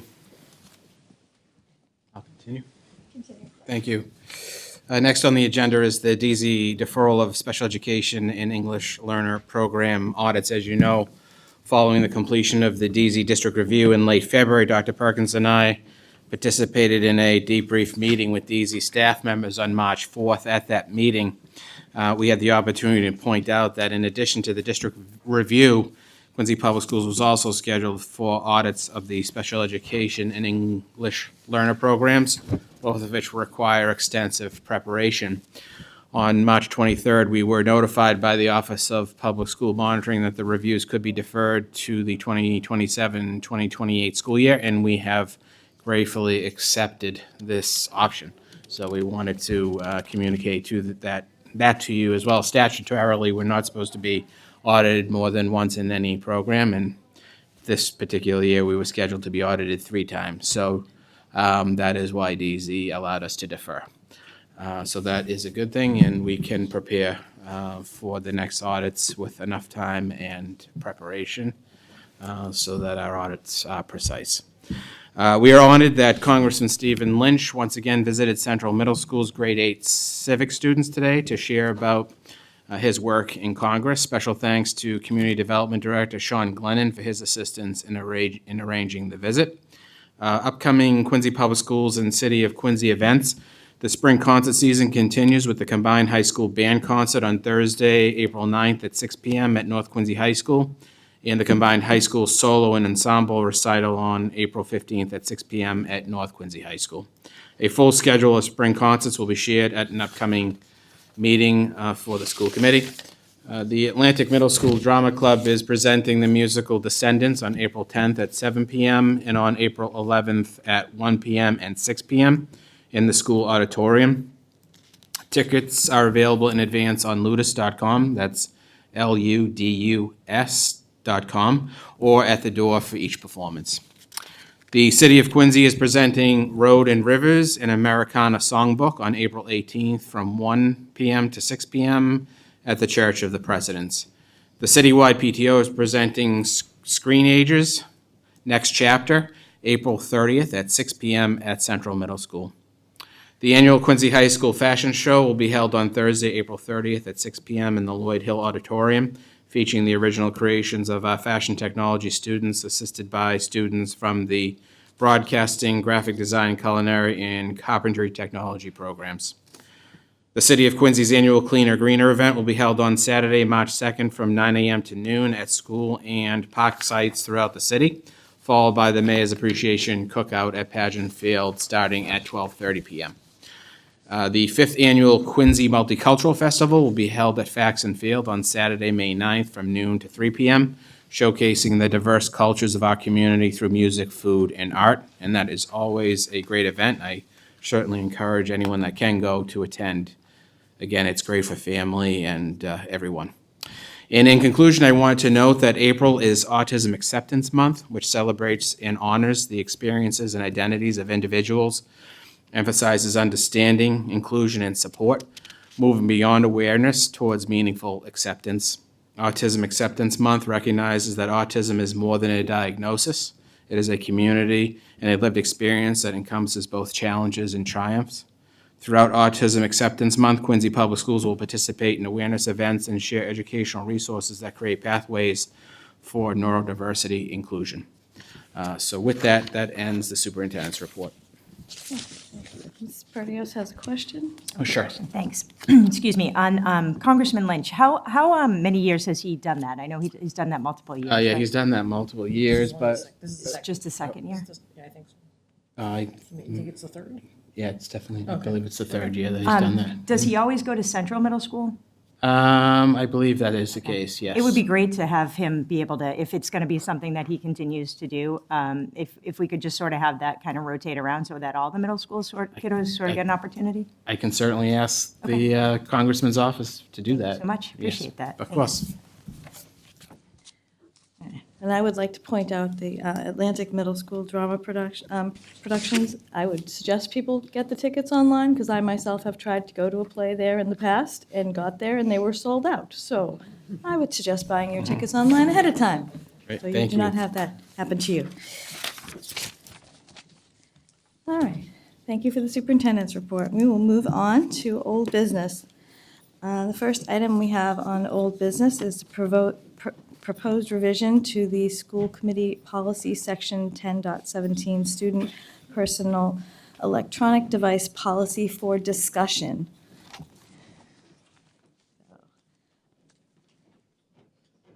We are rearranging the furniture. This was in policy and was voted out of policy to come to committee, so we're here for discussion. Do you want to start?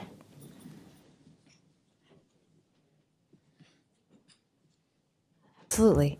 Thank you so much. So we just wanted to, first I do want to thank Mr. Ellis and Ms. Cavallo, both of whom have joined us here tonight to hopefully answer any questions that you might have. I just want to point out some of the things that after the subcommittee meeting and based on the feedback from that meeting that we adjusted or changed. And so on the second page of the policy, we did add language about accommodations. So if a student has a disability or medical condition that requires a cell phone or other device, the accommodation will be noted in the student's IEP, 504 plan, or health plan.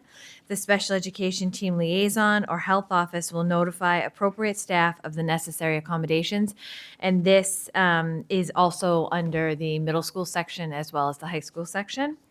And we also added a section about extracurricular activities, athletics, and school-sponsored events. That basically just says that if students are participating in any of those activities, the pouches will be unlocked at the conclusion of the school day prior to the restart of their respective programs. Program facilitators, coaches, and advisors will work with building administration to adjust this practice for individual students if personal electronic device use is negatively impacting participation, engagement, safety, or adherence to the program expectations. In such cases, students may be required to keep devices secured for the duration of the activity. And then just a clarification, we added a clarification on detentions that students assigned to school detention would keep their phones secured in the pouches for the duration of the detention. Phone pouches may be unlocked only after the detention has been fully served unless otherwise directed by school administration. And we did add those things also to the middle school section in terms of the after-school activities. And on the middle school section, we did just clarify that it is for students in grades 6 to 8, per a question from Mr. Begoli that we received at the policy subcommittee. And so those are the changes that we've made based on that feedback, and we're happy to answer any additional questions. Thank you. I appreciate you making those changes. I just have one question too. So what's going on with the state with this policy? Is that going to change anything that we do in regards to how they vote on what they're doing? It wouldn't change anything. I think we're actually getting ahead of the curve, and I'm sure that Gail would agree with me on that. My understanding is the legislation is there. It is, I am assuming it will be passed based on everything we're hearing from the State House. We would be proactively engaging on this issue before it became law. Okay. Are they asking to do the Sorry, same? Mrs. Cahill. Go Are they, ahead. do they Yeah, want it's to a do the same thing? bell-to-bell ban. Mhm. Okay. Yeah. Thank you. Okay, so I'll open it up to questions. Mrs. Campbell? I have a question for some students. I mean, I think this is a very good idea, but I think for some students, there are some students who may feel more vulnerable, who don't have the same social networks as other students without their phones, right? And I'm wondering if there's some conversation about how those vulnerabilities will be supported for students where this is, it's a different feeling than just putting phones away. It may be more of a vulnerability piece. Right. And I'm just wondering if there's any thought Yeah. about how to support those students who might be on their own in terms of social peer groups. Yeah, and I think that our guidance counselors and our educators, we do that in actually all of our schools. We have social groups, guidance staff has like lunch groups, or we arrange things, to help students with that. I think that from our perspective, and I'll let anyone else jump in, but I think that we would love that opportunity to work with those children because, relying so heavily on your phone is also very isolating. And so just having that opportunity to work with the student on developing, high school, middle school, they're fleeting. They only last for such a short amount of time. And our job is to make sure that every student in that building feels like they have a person and that they have a group. Maura Papil used to always say, every student needs at least one person in their corner, And so I think that we would work really hard to make sure that that happened. And the hope would be to make students actually more social with each other, and hopefully, encourage that to expand their friend groups and not be, so heavily reliant on their phone. So we would absolutely do that. Can I jump in on that too? So one of my responsibilities as a department chair is if a staff member gets held up in the morning, I go and I cover homeroom. And one of my teachers this morning was betrayed by the Boston train system. And so I had to jump in. There were about 15 kids in the homeroom. There were two young ladies on one side of the room who were talking to each other, and there were two on the other who were talking to each other. And then there were 11 kids silently staring into a phone.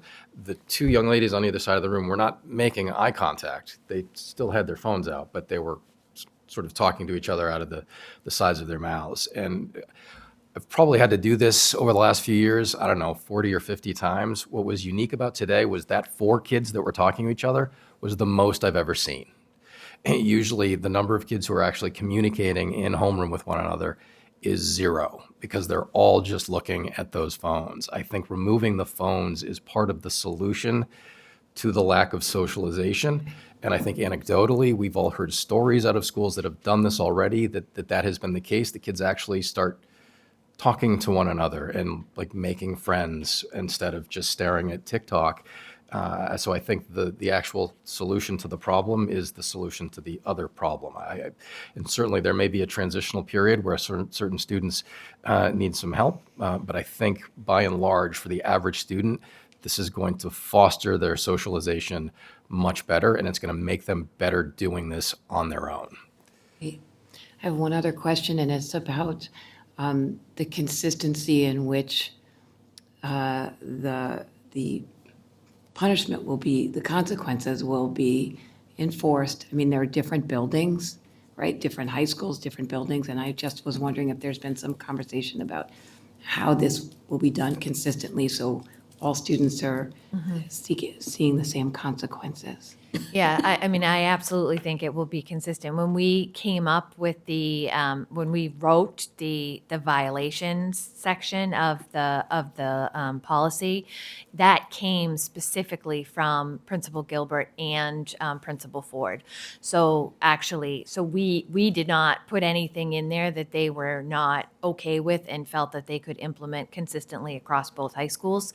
And, they actually did give feedback. We actually changed some of what we had originally written to match consistently what North Quincy High and Quincy High both currently typically do for common violations. And so we would treat this the same way that we, treated other infractions that students engage in. And so like vaping or, things like that. And so we would handle things in a very similar way, and we would expect that both of our principals would handle it in the same fashion and with the same consistent manner, and which is why we included them on the team, and we actually got their feedback before we put anything in front of you all. Great, thank you. Mrs. Cahill.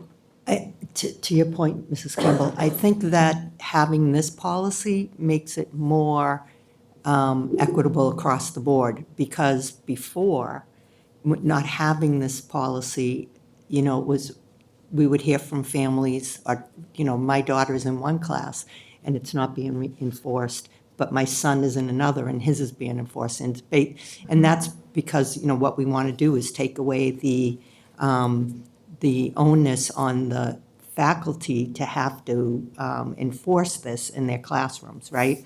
So having this policy here, I think, makes it like everyone's going to do the same thing. And I hope that that's the case, but I think that that's what we're trying to get at with this policy.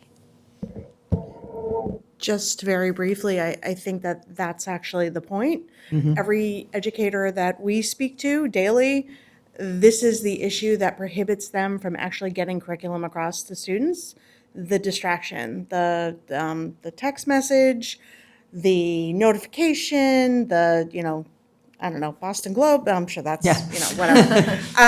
But the reality is we have to take those distractions away. I know, you all see me, I sit here, I'm constantly looking at my phone, but people are texting me nonstop.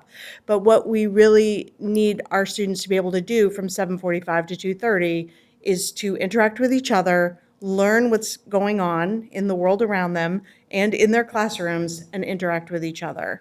That's actually how they will be able to succeed at the next level. And interact with you. That would the be faculty and the delightful, right? Right, and Yes, the teachers. exactly. So that's important.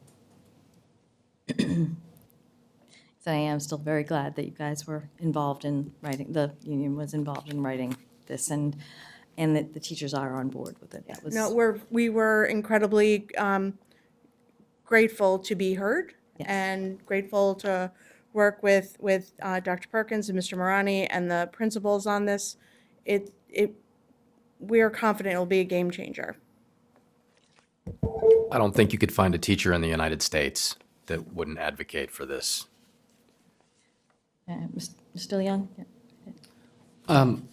Could you please talk to me about the search and evaluation process you undertook before deciding on this technological solution and this vendor? Like, how many options were available to choose from? What factored into the decision-making? Yeah, we talked about just going with a ban. And initially, we actually said, okay, maybe we'll draft like two things. We'll do, just a ban and then like one with the pouches. We had originally talked about that.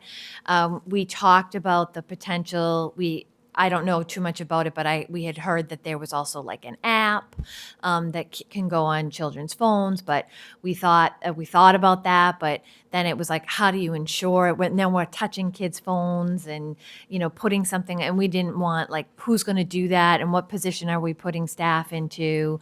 And so then when we decided, and then through the conversations with Gail and Michael and the principals, and we really felt like the only way to kind of take this out of the educators' hands, meaning the educators as the enforcers, because even if we just did a ban with no pouches, we knew that it was going to come to an educator would be in a room and it would be with a student who was not complying with the ban and had their phone. It would just basically be more of the same, and it would cause the same disruption, and it would again be the educator that had to enforce it.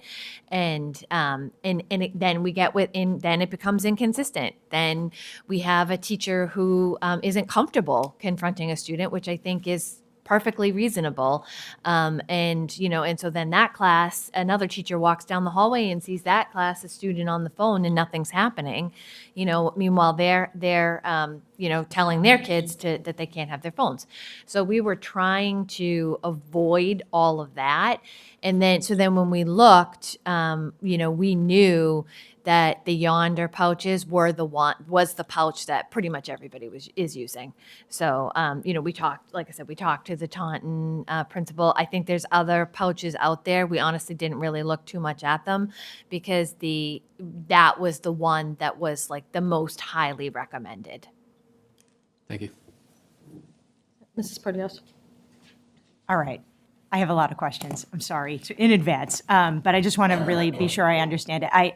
I'm fully on board with getting the distraction out of the classrooms. If what we have now isn't working, I get it. I don't want teachers to have to. I hear stories of my kids that come home that tell me a teacher had to get into an interaction with a student to put phones away, and it happens, and I know it happens, and I hear the QEA saying that this is a priority, and I absolutely respect that.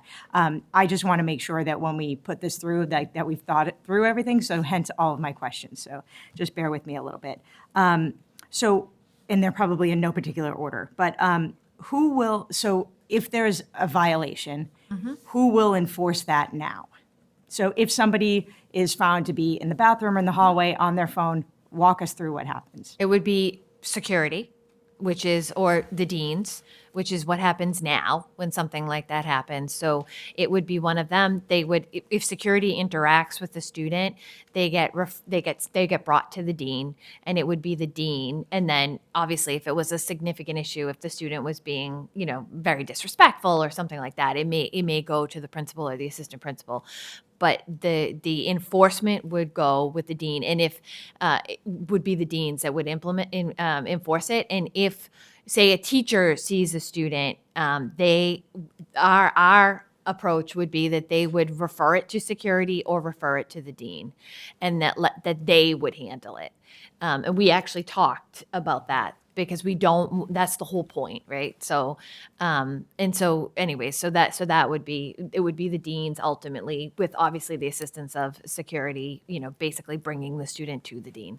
Okay. And those the security and the deans are going to be, trained in how to handle it and how to de-escalate, and I would assume that those are the kiddos that have the most trouble with it, right? So that those are the kids that, while they violated a policy, they probably need the most amount of support with this new policy. So just making sure that we're, being safe when we're interacting with that situation, but also making sure that we're, not just having staff members say, just put it away. You know what I mean? So it has to be, to Ms. Campbell's point, I think it has to be enforced in a way that is appropriately consistent across the district. Absolutely. Just so that we don't have a few people saying, well, it's okay here, and that type of stuff. I think it's the only way to make it work. Yeah, we 100%, we absolutely agree. So, and again, some of these questions sort of came from the subcommittee meeting that I was in the back for, but so thinking about rolling this out the first day of school in the fall, walk me through what it looks like. So, and I know Quincy High the best, so I'm going to go Quincy High. Walk me through this. 2 doors students enter in. What does that look like? How many people are lining the doorways watching kids snap it together at each door? So I think it would be the security, the school resource officers, probably the deans, would be primarily the people that would be responsible. I think we can all anticipate that at the beginning, we may need to have additional staff, and so if we had to stipend people, we would do that. But especially for the first 2 weeks. But after that, I think it would primarily fall with security. And I think that the magnets, we would have magnets, I'm thinking Quincy High, right? And I think some of this is going to have to be teased out, which is why the other reason we liked Yonder, to Mr. Liang's point, is that they come and they will observe what you're doing, and they will actually give you feedback. So after you've been implementing for a month or whatever, it's part of our contract that they will send our representative to both high schools, one at each high school. They will watch what we're doing, and they will give us feedback on how to improve it. So the magnets would be at the front door and the back door, say, of Quincy High School, and there's security in both places. And the kids would come in, and they would put their phones in, and they would push the button, and and then they would go on, and the security people would be there. And I think that, I know when we talked about this, and we had some conversations about how this would look, and I know that I think that Mr. Ellis could probably tell you that they don't all, I thought they're all coming in right at 7:45. It's like this massive flood of children, and that's not actually really the reality. Is the kids kind of start coming in, I'd say 7:15 or somewhere around there. I'm not there, so. Or 7:30 maybe, and they come in, and then it's kind of like a trickle after that, So there is a point where I think a lot of kids will be coming in, but they're not all coming in at the exact same moment. I got you. Can I jump in there please, too? go ahead. My wife is the librarian at Taunton High School, and they implemented this year. There are 2,500 students approximately at Taunton High School, and they have one entrance, and this is not a problem. There's no lines out the door. That they were concerned at the beginning of the year, and so one of the things that they did was they staggered dismissals for like 2 weeks, and then realized they didn't need to do it. So this doesn't create the logjam that everyone is, I think, rightly concerned about. It seems that that's not what manifests when this happens. Okay. So related to that a little bit, our new attendance policy, if you're tardy to homeroom, if you're tardy to any class, you're losing credits or I'm feeling like maybe there should be a little joining of those together where we loosen the attendance policy, at least in the beginning of the day as kids are coming in while we get used to what we're doing here. So we're not having kids or parents or anyone freaking out over someone being late to a class or losing credit and having to make up. Do you know what I'm saying? I think it's a lot Yep. in the first day in the couple weeks of Yeah. school. So maybe relaxing that policy might make sense. I mean, we absolutely will let the principals know, like, if a student is having trouble with their pouch or whatever, they are jammed up in the entranceway for any reason, that they should not be penalized. Okay, so there'll be a way It to would not be. They communicate. would get a pass anyway, and the pass would exempt them out of, they're not running afoul of the new attendance policy. Okay, I think if they have a communicating that pass. might be really helpful too, just so Yep, we parents can aren't worried absolutely about. do that. Because I'm so glad the educators were working on this policy, but I don't think any parents were sort of brought into that team. So I know, just from parent concerns of what people might be concerned about, and I would think that, especially with the new attendance policy, how well you did rolling that out and making it a priority. We will do this the same way. Yeah, but Yes. just having the two work together. Absolutely. And also hearing from the students, I'd love to hear what they think of this policy. So I know what the students in my house have thought of it. So how do you know if a watch is a smart watch or a regular watch? Well, I know that what an Apple Watch looks like. I'm not an expert in the Because others, it's but blank on the face until the kid touches it. So are you going to have security and deans checking the watches to make sure that they're regular watches and not smart watches? I mean, I think we would expect that they would put it in the bag, and if they get caught with it, then they would be subject to the discipline policy. Okay. So, And it's not hard to catch a kid in class who's yeah. typing on Right. their watch. Yeah. Yeah. I'm trying to, again, take out the things that educators and people in the hall are going to have to deal with. So I'm trying to think about all the ways that a parent would look at this, that and a kid would try to get around a thing. Kind of familiar with that in my house, too. Under progressive discipline, you have a description here. It begins with the least restrictive interventions, such as verbal warnings and redirection. I don't see anything about verbal warnings or redirection in this. So I think it's misleading to think that are people going to be verbally redirecting them or warning them to put it away? Or is it just you see it, you go to the first offense? And if it's the latter, I think we maybe need to take that out. So, because again, I think it's misleading to say, well, is someone going to give a verbal warning to a kid if they see them using it in the hallway, or is it a detention? I mean, it's two very different things. So I think that including that is a little misleading, in my opinion. Again, I'm sorry. I know there's a lot. That's okay. The funding of the pouches, the 200 to 250,000, I would love. I heard about the business partnership, perhaps avenue. I would love that. I would love that doesn't come out of our budget, but it would be fantastic. We have great business partners and a lot of people that work hard on that. So I'm hoping that comes about, and I'd be curious to hear about that. So we don't have, so the extra staff you said would be stipended. Okay. So when we come to the extracurricular activities, the stuff you guys added, the stuff in gray here. So if a kiddo is deemed that they need to have their electronic devices in the pouch for the athletic activity or after-school activity, how do they get it unlocked after the activity? Say a kiddo goes to, a baseball game, they come back from the baseball game, who's there to unlock it at 7:30 at night when they're getting back? Well, there are like portable magnets, like handheld magnets. Right, that but the who would have coach that could- at Well, the 7:30? coach, we'd give it to the coach. So the coach would have it. We'd have, if we have a student, I expect that this will be rare, by the way. Like, I don't expect that this will be a common issue, and it would be it would have to be like a pretty extreme case for us to tell a student that they have to lock their phone when they're at a baseball game or whatever.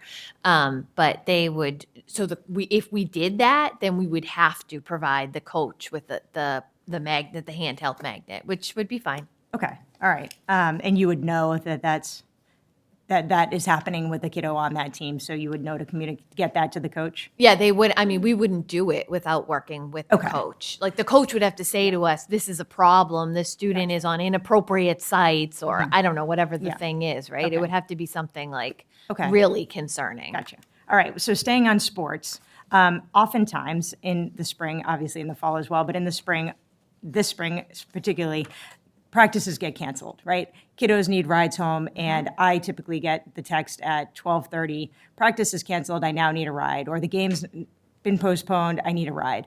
How does that information now get communicated? I mean, it certainly can do it over an intercom to the kiddos. How do parents find out that their kid needs a ride home without kids having to now miss class because they need to go and call their parent? Is there any way that we could handle this so that the athletic directors, as soon as something's canceled, they're reaching out to every parent on that list, of the roster list? I mean, it's a lot of phone calls to take on. Well, I think you'll get a school messenger. You'll still get a text, but it will be not from your student. It will be from school messenger. Okay, so that will happen. Yep. Okay. Absolutely. I think if that communication is solid, I think that we can.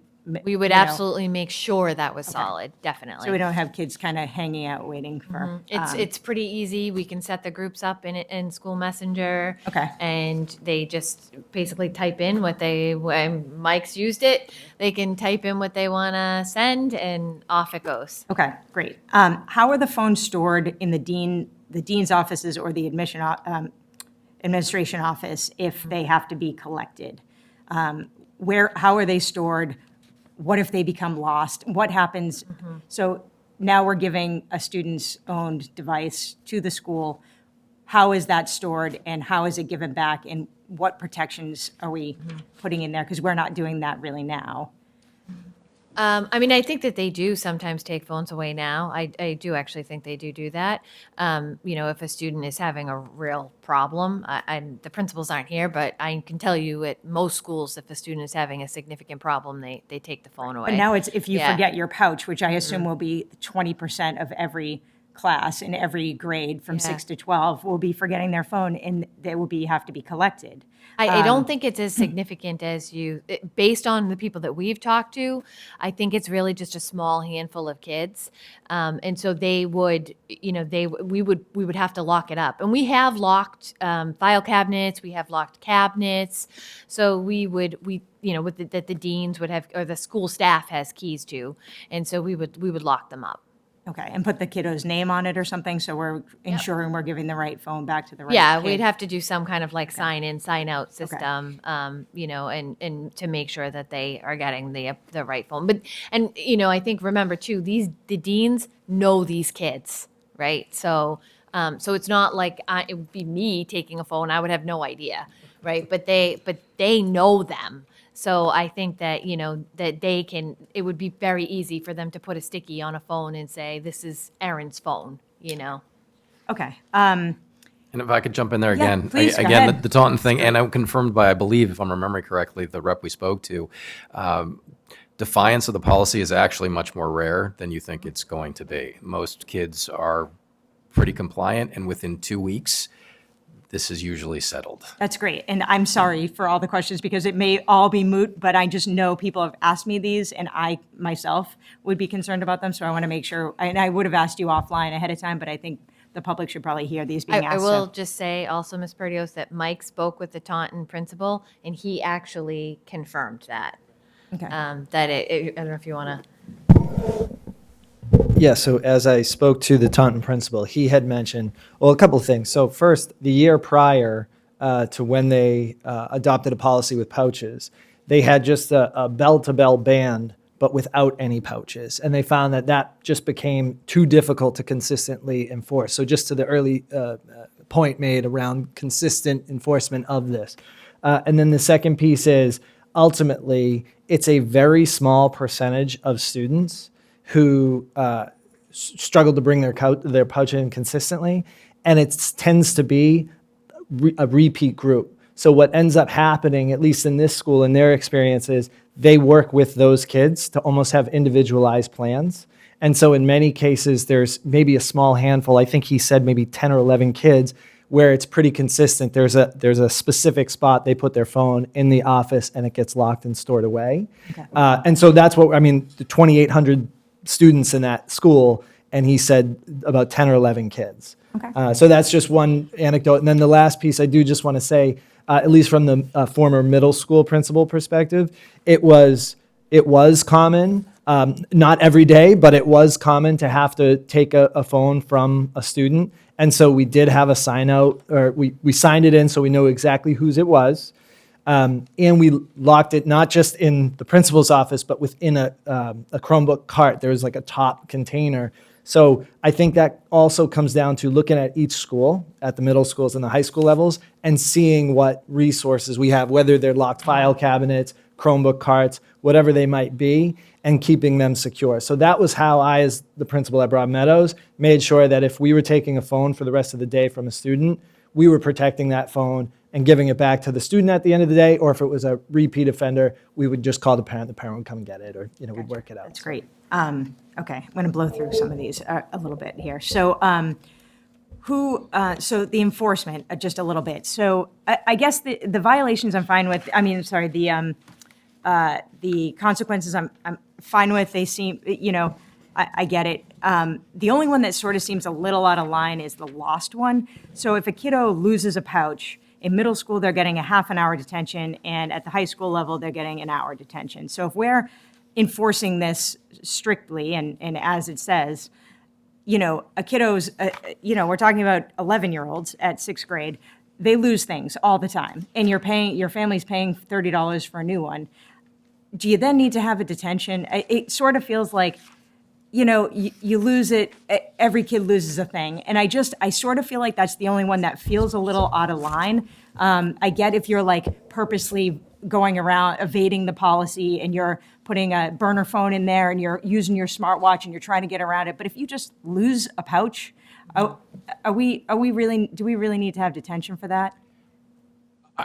I would suggest that the $30 penalty is for the parents and the detention is a way to teach the kids something about their own responsibility. I think honestly, when we did this, right, when we wrote this is also damaged, right? Right, And which I so- get. Damaged, I so, get. Losing feels like a different thing. Yeah, and I think, I think what we potentially could do is we could clarify like how many times you lose it. Might be a compromise, because I feel like if a student loses it once, the parent has to pay and they replace it. But if a student loses it 5 times, then maybe they potentially need detention. I think that feels a little more in line with what we're trying to do here. We're not trying to just give out detentions all the time, right? I Yeah. mean, that's not great for staff. I don't think anybody wants that, right? And some kids, like, they have to come home. So, like, that's a really difficult thing if they just lose it. It's not that they've tried to maliciously get around the system. So I would encourage us to look a little differently at that lost pouch thing. We could split it out and Yes, keep it damaged damaged, is one thing. and then lost as a separate thing. And then we could just kind of clarify that, the detention at the middle school level would, that we could especially make sure that it was for like someone that, like, I've lost it now 10 times. Right, exactly. That might, Yeah, 2 times, so. 2, 3, something like that. But I know, like you say, I get it, and at the high school level maybe feels a little different, but 11-year-olds, like, they just lose stuff all the time. And it's not really, So, okay, almost there. Procedure for an emergency. If there's a fire alarm for some reason and they can't go back into the building, now you have 1,500 kids outside of the high schools with locked pouches that can't unlock them because they can't go back in. What do we do? The magnets travel. Right. Well, is somebody going to go in the burning building to get the magnet? I assume they would be on They security would- guards at all we'd have- times. We'd have them on security or deans. We would have them with them at all times, yeah. Okay. Yeah. And so that's going to be communicated if there's like an Yes, emergency. absolutely. We would Yep. find, so, and what would be something about like accidental locking after hours or something? Or if you didn't if you unlocked it, ran outside, got in the car, you didn't pull your phone out and then it locked when you got, like, that type of Yeah. thing. What about accidental locking overnight? Is there going to be any way that they could come somewhere and get it I mean, unlocked? I think if the building is open and there's like a sports activity and there's a security guard there, absolutely, they could probably go. But if it's 12 o'clock at night, I mean, I'm a dedicated employee, Right, but with that, But I mean, I know we have yeah. a security person there often, Yeah. so that will always be there. If I there's a mean, way to- if there's a security guard working because there's a nighttime thing, Yeah. you know, and Okay. then there's going to be, the magnets are there, so they can go to the school and they can unlock the pouch. But, you know, that isn't every night. Right. We would do our very best to help them, you know, and if I'm here or the superintendent's here, we're here, Laura, we're here very late many nights. Then- Yeah, we can have one here. And so if you know, someone can get us before we leave for the night, then we will absolutely run out and unlock their phone, not a problem. Great. I will take a magnet too for all the high school kids that I know that Yeah. I'm sure will need Yeah. that. So We're I'm happy to do that. Happy to be a point person. Yeah, on which that. is why we are encouraging them Yeah. to, you know, take the stuff out of, which is what we're like going to be a teaching moment, right? Take the stuff out of your phone when you're walking out the door and then lock it. Because that way you will not lock things. You won't go home and accidentally lock your mom's phone in the pouch, you know, That would or be something like excellent, that. right? Yeah. Oh my gosh, I could see kids wanting to do that. All right, last one. We've come to my last question. I know we've gotten there. Teachers who use phones and apps in their classroom currently, even though maybe we're not supposed to do that, but it happens more than one. How are educators going to be encouraged to find other ways to use, or are they going to have to use Chromebooks more, or is there going to be any kind, I guess my real question is, are there going to be exemptions for educators that really currently use their phones and apps on kids' phones now? No. No. Okay, so they're just going to have to figure it out. Right. Okay. The district issues Chromebooks. Okay. We I am fine we with would love that. to have I a am conversation fine about with that. them. Yes, I'm fine But with we that. won't tonight. We're going to focus on this. But I think it's really important that what the members have told us is that they want a policy that is consistent, that takes the distraction out of the classroom, that allows for critical thinking. And if they can't use Kahoot to do their, little, quiz, they will figure it out. They're very smart and they're professionals. Excellent. That's exactly what, I just wanted to make sure there were no like exemptions or like No. special type, like you can use it sometimes. All right, so that's perfect. And You're going to need to increase the paper budgets for the schools. yes, paper budgets, and I would think the bandwidth on some of these Chromebooks too, if kids are using, I don't know. So maybe bandwidth is another conversation for another day, but Blue books. Actually, Mrs. Cahill has a question first, and then we're going to No, go. no, I wasn't actually, I was going to say, part of the training for the kids is that they're going to lock their things before they Correct. even leave the building. So hopefully that doesn't happen. And I'm sure that if they do it once, they'll never do it again. But that was, I just wanted to interject when you were asking that, so. And thank you for putting up with All good. patience with my question. Oh, boy. Oops, okay. Crisis averted. Okay, now we have our North Quincy High School student representative. Me all right? Or- Try. It's on, yeah, it's on, yeah, it's on. Oh, okay. Before I say anything, I want to say I know a lot of you may think I'm like already hostile and against this. I will say I completely agree that phones are a distraction. Even in my journalism class on the Radar Roundup, the website, I wrote a whole entire segment about phones being a distraction and had interviewed many teachers. Now, I will say I take a lot of advanced classes, so I don't see a lot of kids on their phones. I feel like students who, I guess I don't want to say truly value in a negative sentiment to others, but who want to learn more won't use their phones. And when they do, I mean, in my U.S. history class, there are a few times where I look things up and my teacher will call me out. Like I know there are teachers that don't call each other out or like are more lenient, but those types of teachers tend to have less students use their phones in class. But I will say, before I say anything else, I do have a few questions. I had more, but thank you, Ms. Perdios. She answered most of them. I don't know if I misread, but how will field trips work? Yeah, so it would be, if you're on a school field trip, then you would have your phone in your pouch. And I mean, you, like I said, you have it with you, but you would have the phone in the pouch. We can always give a magnet, the portable magnet to whoever the educator is to have it with them in case something comes up that you absolutely need to unlock it. But if it's something to do with school, we would expect the phone would be in the pouch. And I know it was mentioned before, but the times in the morning, I get to school very early, 7:15. So this isn't really for me, but I don't know how it works at Quincy. At 7:51 is when homeroom is over. So once you get there at 7:51, you're late already, and you have to go to the office. And the way they've tried to like kind of fasten the lines, because like there's a bunch of kids who come in after 7:51, and they're already at the office trying to get their like name signed in to not be tardy. The way they've done it at North, you get like your ID and you try to scan it, but half the kids already forget their ID. Now, I've physically seen the line literally reach outside the door of North, like super duper long. Now, I can't begin to imagine how long it will be with the pouches, because not only do you have to like make sure everything's turned off, make sure you don't have a smartwatch because kids might cover it, whatnot, and like if it is a smartwatch, like tapping it and all that. How will that work out with like tardiness and stuff? Like, will kids be like punished like later or whatever? How many scanning stations do you have to scan into the building with your IDs? North, it's only one. See, that's the difference, right? So that you would have multiple lanes for the magnets. The magnets will be the quickest part of your entry, I would suspect, because you'll be able to scan in a variety of places instead of having to get in one line. For the is it at the door? Yes. Yep. And they're going to give us, when we buy them, they give us a whole bunch of magnets, like lots of them, way more than we would ever need. Okay, perfect. And to your earlier comment, I teach a lot of AP classes, and my experience is different from yours. Oh.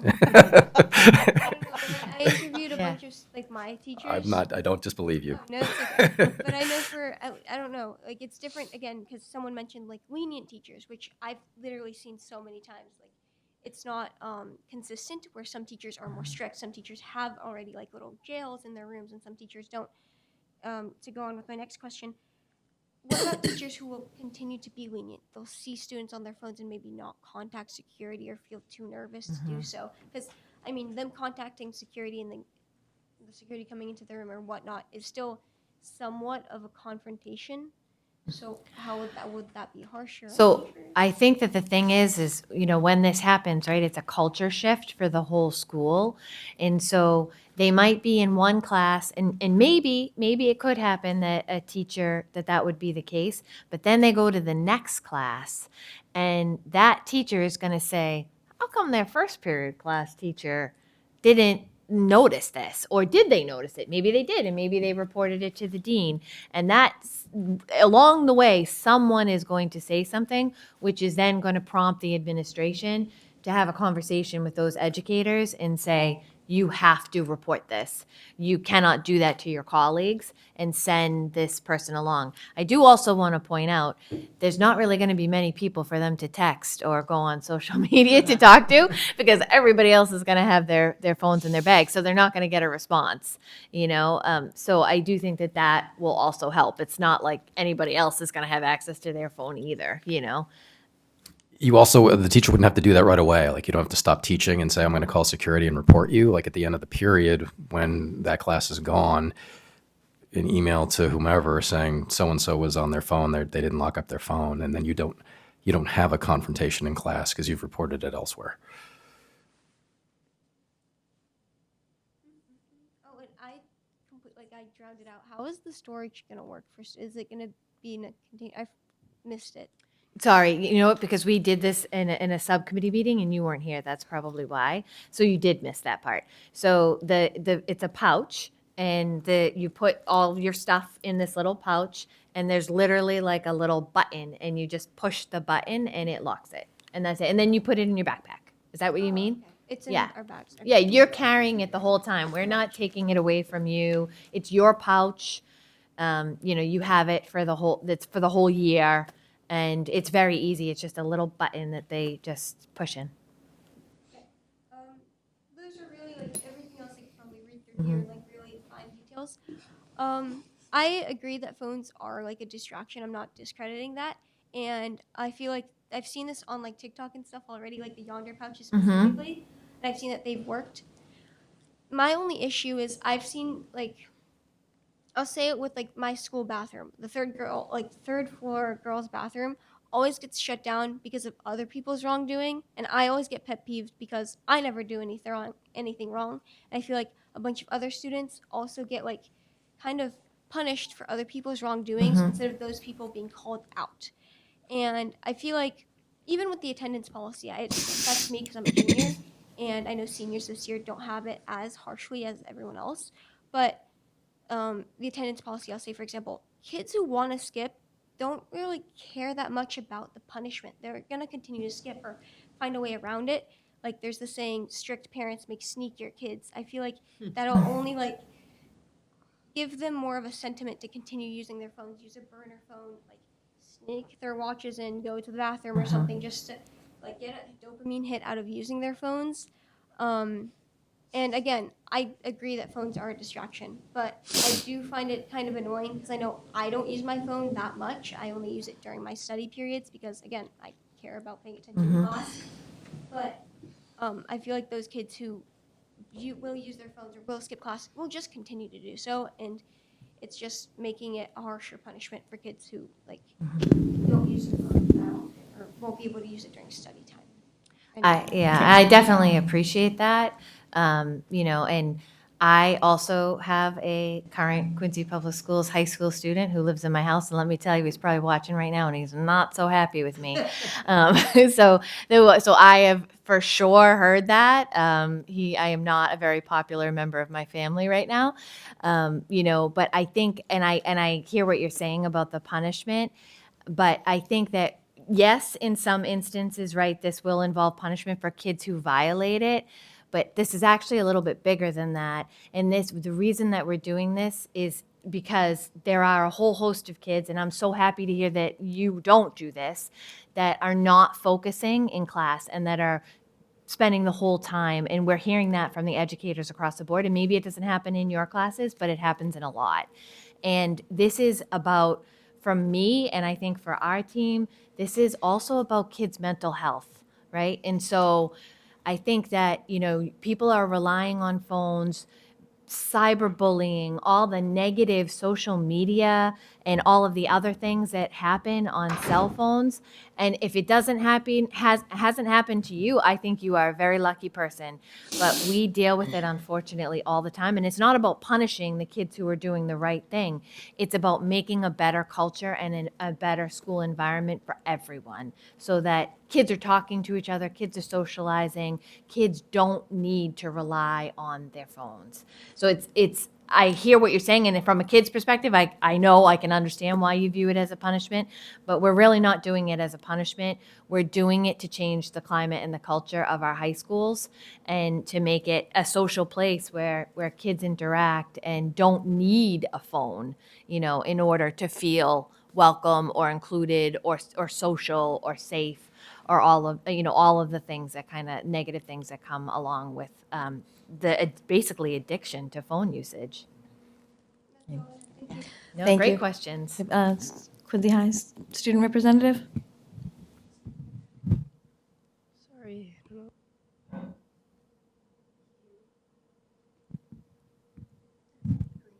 Yeah. You might need to use her. Switch mics. Just push it over. Oh, you can hear it, yeah. Yeah. They can hear it in there.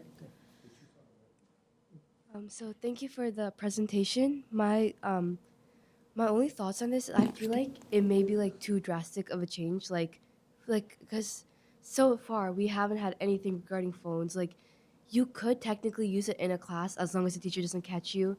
I know people have been doing it.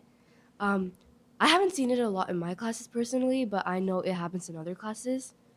I understand why you guys are trying to prevent it. Like it's a distraction, I agree. But I feel like it'll just have like a lot of opposition from the students. Like they're gonna find a way to like get around it, like as Louisa said. I feel like it's just like a really drastic change when maybe it could be like done like slower, like maybe just banning it or like having pouches or something. I'm not exactly sure, but during instructional time, allowing it during passing periods, lunch, like definitely dismissal, all of those times, studies, because yeah, I feel like it'll just be a better like alternative. That's my thoughts. Yeah, and I appreciate that. I think what you probably don't know is that that's our current policy. So that's actually what's supposed to be happening right now. And so you just actually highlighted for us why we do, unfortunately, do need to do this, because it's not happening, right? The policy, what you just said, is our actual policy right now today and has been our policy for a couple of years. And it's not happening, right? So clearly it's not happening.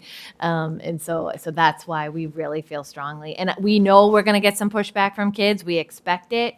You know, I absolutely expect it, that we are not going to be very popular adults for a little bit. But we do think that it will, you know, it will be okay and we will all survive and maybe even be a little bit better for it in the end. I think a lot better for it. I think the kids who complain the most about this will be the ones who will benefit the most from it. Mr. Bergoli? Yeah, to your point, I think we're talking a lot about the high school level. I think our focus should be also on the middle school, because that's where you're going to train the kids. And when you get to the high school, it's just going to be, okay, we did this in middle school, and That's the hope. it's going to continue the same way we did in middle school, so it's not a big deal. And we're trying to make it a big deal, because if we don't enforce it in the middle school and have those parameters, then it's going to be a struggle to do it at the high school, cold turkey. So I just think that's a point I wanted to make. We absolutely agree, Mr. Begoli, and that is why we felt strongly about adding the middle school to the policy. Thank you. All set. Okay. Yeah, it sounds like accountability is a big theme through the policy, which I get. I appreciate.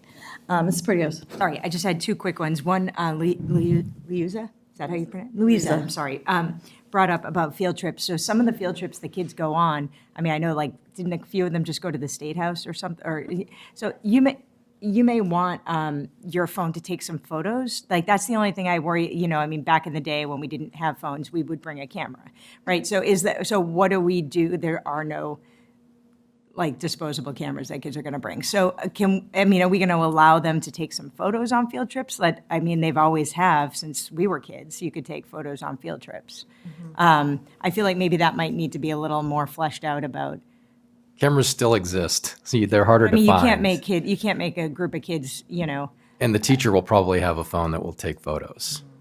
I don't know, that I think maybe we could allow some photos on field trips, maybe not, I don't know. I think that might be something you want to look at, because these are think we some could talk experience about that these that, yeah. kids are only going to get, you know, once or twice on some of these things, and that might be something really important to them, to be able to remember that. So I think maybe we should rethink that one a little bit. And then are we going to number the pouches or something, so that if a pouch gets dropped on the way or outside the building and a kid says, I lost my pouch, if we number them, if everyone had a number, they, like, Sharpied on there or something, it could be like pouch number 89 or whatever belongs to this person, and they lost a pouch, so here you are. Yeah, we weren't going to do that, but we will have extra pouches. So that's part of like what we've talked about is having so many extra pouches.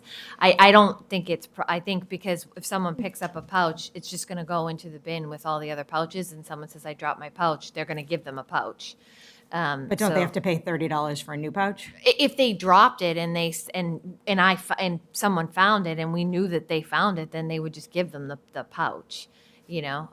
So I don't think it's necessary to number them. I just think like the Chromebooks, we keep track of that. So if you lose your Chromebook, you know whose it was. And if we're going to have kids paying for things and whatnot, it just seems like maybe it might be a good tracking system. Yeah, I mean, But, we can certainly ask like okay. the Taunton or the vendor like what happens in those instances, and and see how they handle it, and maybe make a recommendation about what we should do. I think in Holbrook, they number them. So it might be another school district to look at. Yeah. I know they have Yep. significantly less kids, but still, the numbering system seems to work for them. That's where that idea came from. Thank Yeah, you. we can I'm take a sorry. look at it. I think to that point, I think I remember online seeing yonder pouches used in a school system. Might have actually been Holbrook, where they took a picture of them and they were numbered. So that Okay. does sound very familiar to me Yeah, as well. we can absolutely take a look at it and see what makes the most sense. Okay, Ms. Campbell. My sense is there's obviously going to be some growing pains. and that you will all look at this and make modifications and adjustments where you need to. Absolutely. Yep. Thank you.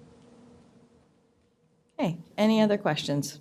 Oh, North Quincy High School. When will it be implemented? Next year. Tomorrow. All right, all set? Okay, thank you so much. Thank you very much. Thank you, everyone. Oh, I'm sorry, did you have another question? Oh, geez. Oh, they're going in the bag. Yeah. Don't even bring them. Okay, next item on the agenda is old business B, 2026-27 school committee meeting calendar for discussion. This is this calendar with the meeting dates on it with the agenda. Does anybody have any discussion on this calendar? Okay, No. seeing none, moving on.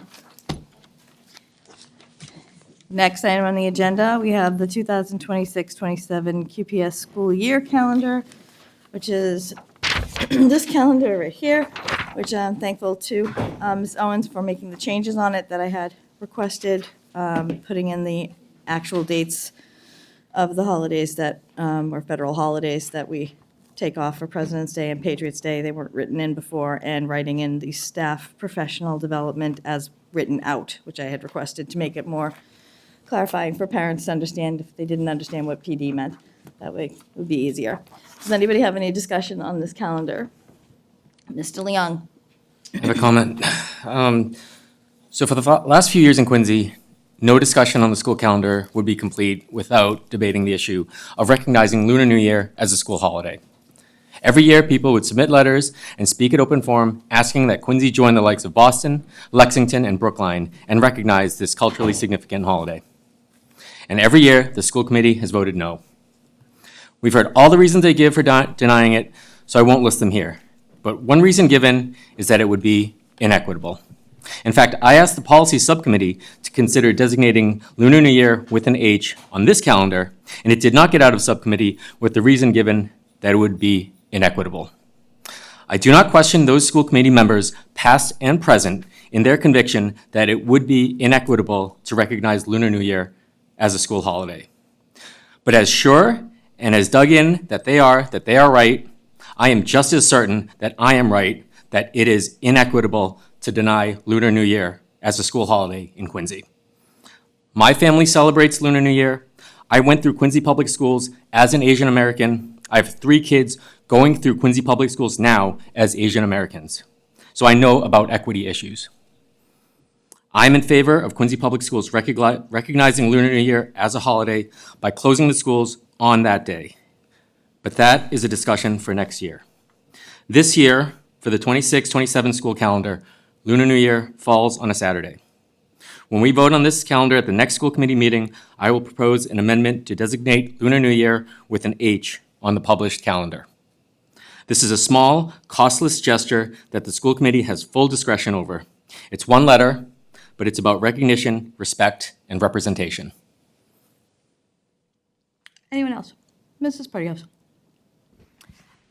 I 100% agree. I will absolutely be voting in support of having an H on Lunar New Year. Just because it's on a Saturday, we have H's during a vacation week, and there's no reason that we can't. We have full authority to put an H on a weekend if we want. So I absolutely would support that. I mean, as we heard tonight, we had teachers, QPS teachers, students, QPS students, parents, grandparents, people of Asian descent, people of not Asian descent. How many years do we need to hear from a line full of people that this is impactful every single year, tearfully sharing with us what this means to their family? And we have a majority of the students that are Asian American. I don't know what we're doing. I have no idea why we continuously do not do this. This will be the 3rd year I vote in support of it. I have no idea why we can't get there. And I'm hopeful this year will be the year we can. So full support, Mr. Leon. Thank you. Ms. Campbell? I give my full support as well. Mr. Leong, I think this is the 5th year for me that I have engaged in this discussion. And I think it's an important opportunity to recognize and celebrate the AAPI community of Quincy. I mean, we hear it every year, and I think I am in full support of that. Okay. Thank you. Anyone else? Seeing no one else? Seeing no other discussion, moving on. Okay, go right ahead, Ms. Perdios. Sorry about that.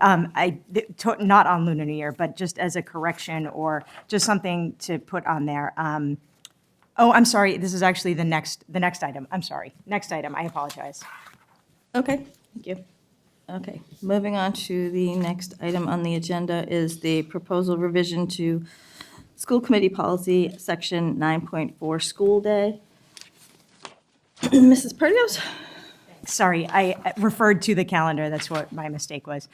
So on this policy, we indicate that, and I'm in the wrong one here. We indicate that middle school students are released on the second, under early release days. Middle school students are released on the second and fourth Wednesdays of each month, and the high school students are released on the second Wednesday of the month.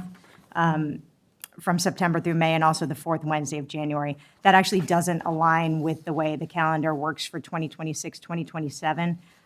In September and November, it's actually the 3rd and the 5th. For September, it would be the 3rd and the 5th for middle school Wednesdays, and in November, it would be the 3rd and 4th Wednesdays of the month. And similarly, in high school, it would be the 3rd Wednesday in September and November. So I just don't know why we have to specify, because of the way the calendar falls, I don't know why we have to specify it's the 2nd and 4th, or why we just can't say, according to that year's schedule, that year's calendar, those will be, or just the frequency or something. Do we have to say specifically it's the 2nd and 4th, because it's actually incorrect? So voting on this policy feels like we're voting on an incorrect thing. So I just wanted to get maybe the superintendent's thoughts on that. Do you want to address Yeah, it? so in those months, there's specific reasons. We don't want to have the first day of school, which is the second Wednesday in September, be a half day for middle and high school.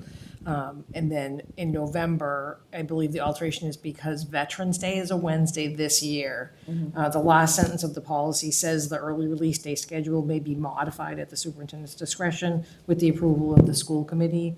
And so that this section of the policy is existing with existing with the changing of the Tuesdays and Wednesdays, and it matches, I believe, the contractual language. Also, I get Gail and Aaron nodding at me also. So it matches the contractual language. So I mean, again, it's up to you whether that's you want to leave it like that or you want to change it further. I think if it matches the contractual language, we should leave alone. So, Okay. and if that last line covers us, then I think we're good to go on that then. Yeah, so every year, like this year, January was off the schedule because it fit with the marking periods, and that's when the teacher conferences had to happen. So, yeah, every year there usually is a little variation. There's usually at least 1 month where it's not exactly that. And the approval, it says with the approval of the school committee, the approval of us is the approval of the calendar? Is that the thing that, okay, all right. As long as, like I say, as long as we're not putting in a policy that I feel like we already can see that it's not happening this year like that, okay. That last sentence. Okay, prevents it, right? okay, thank you. Anyone else? Nope, okay, moving on. All right, we did new business A. So the next item on the agenda is Ms. Perdios has school committee policy book section 9.7.3 physical education for referral to policy and to athletics and wellness subcommittees. So if I could just speak on that for a minute, just so everyone knows why we're referring it.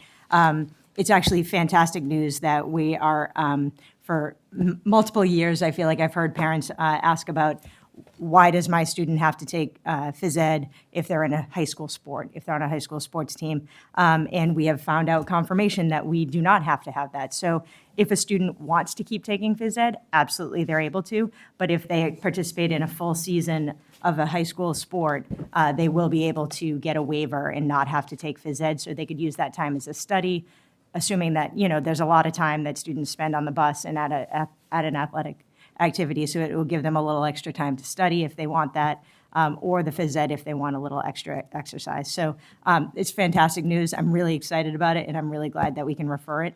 And I'd be happy to have that be a subcommittee of the whole if anybody else not on the subcommittee wanted to be part of that discussion. Yeah, per our legal advice, we're going to keep that as policy meeting and then also have an athletics meeting and keep it separate. Okay? So, so moved. Next on the agenda, we have consent agenda. We need a roll call vote. We need a motion and a second. We have a motion by Ms. Cahill, second by Mr. Begoli. Roll call vote, please. Thank you. Mr. Begoli? Yes. Mrs. Cahill? Yes. Ms. Campbell? Yes. Mrs. Hubley? Yes. Mr. Leon? Yes. Mrs. Perry? Yes. Thank you. Thank you. Okay. So additional business, we have none. Under communications. Communications, all meetings are in the Coddington Building School Committee Room except for May 6th, which will be held at City Hall. Upcoming school committee meetings at 6:30 on May 6th and May 6th and 20th and June 10th. Upcoming subcommittee meeting, there is a teaching and learning listed here on April 19th, but that is going to be rescheduled. So we will let you know when that's going to be rescheduled too. Next on the agenda, we have reports of subcommittees. The policy subcommittee from April 1st, Ms. Cahill. Report from subcommittees is we did review and amended 3 different policies, which we talked about tonight. The revision to the school committee policy for the cell phone electronic device policy, the school committee calendar policy, the school calendar, and the revision to the school committee policies. So there's really not much to discuss other than what we just spoke about tonight. Okay. Were there any corrections to these minutes for Mrs. Owens? Nope. Seeing none, thank you. Next on the agenda is executive session. I don't believe we have any tonight. So we're moving on to adjournment. So can I have a motion to adjourn? Motion. By Ms. Cahill, seconded by Mr. Bergoli. All in favor? Thank you. Have a great night. Thank you very much.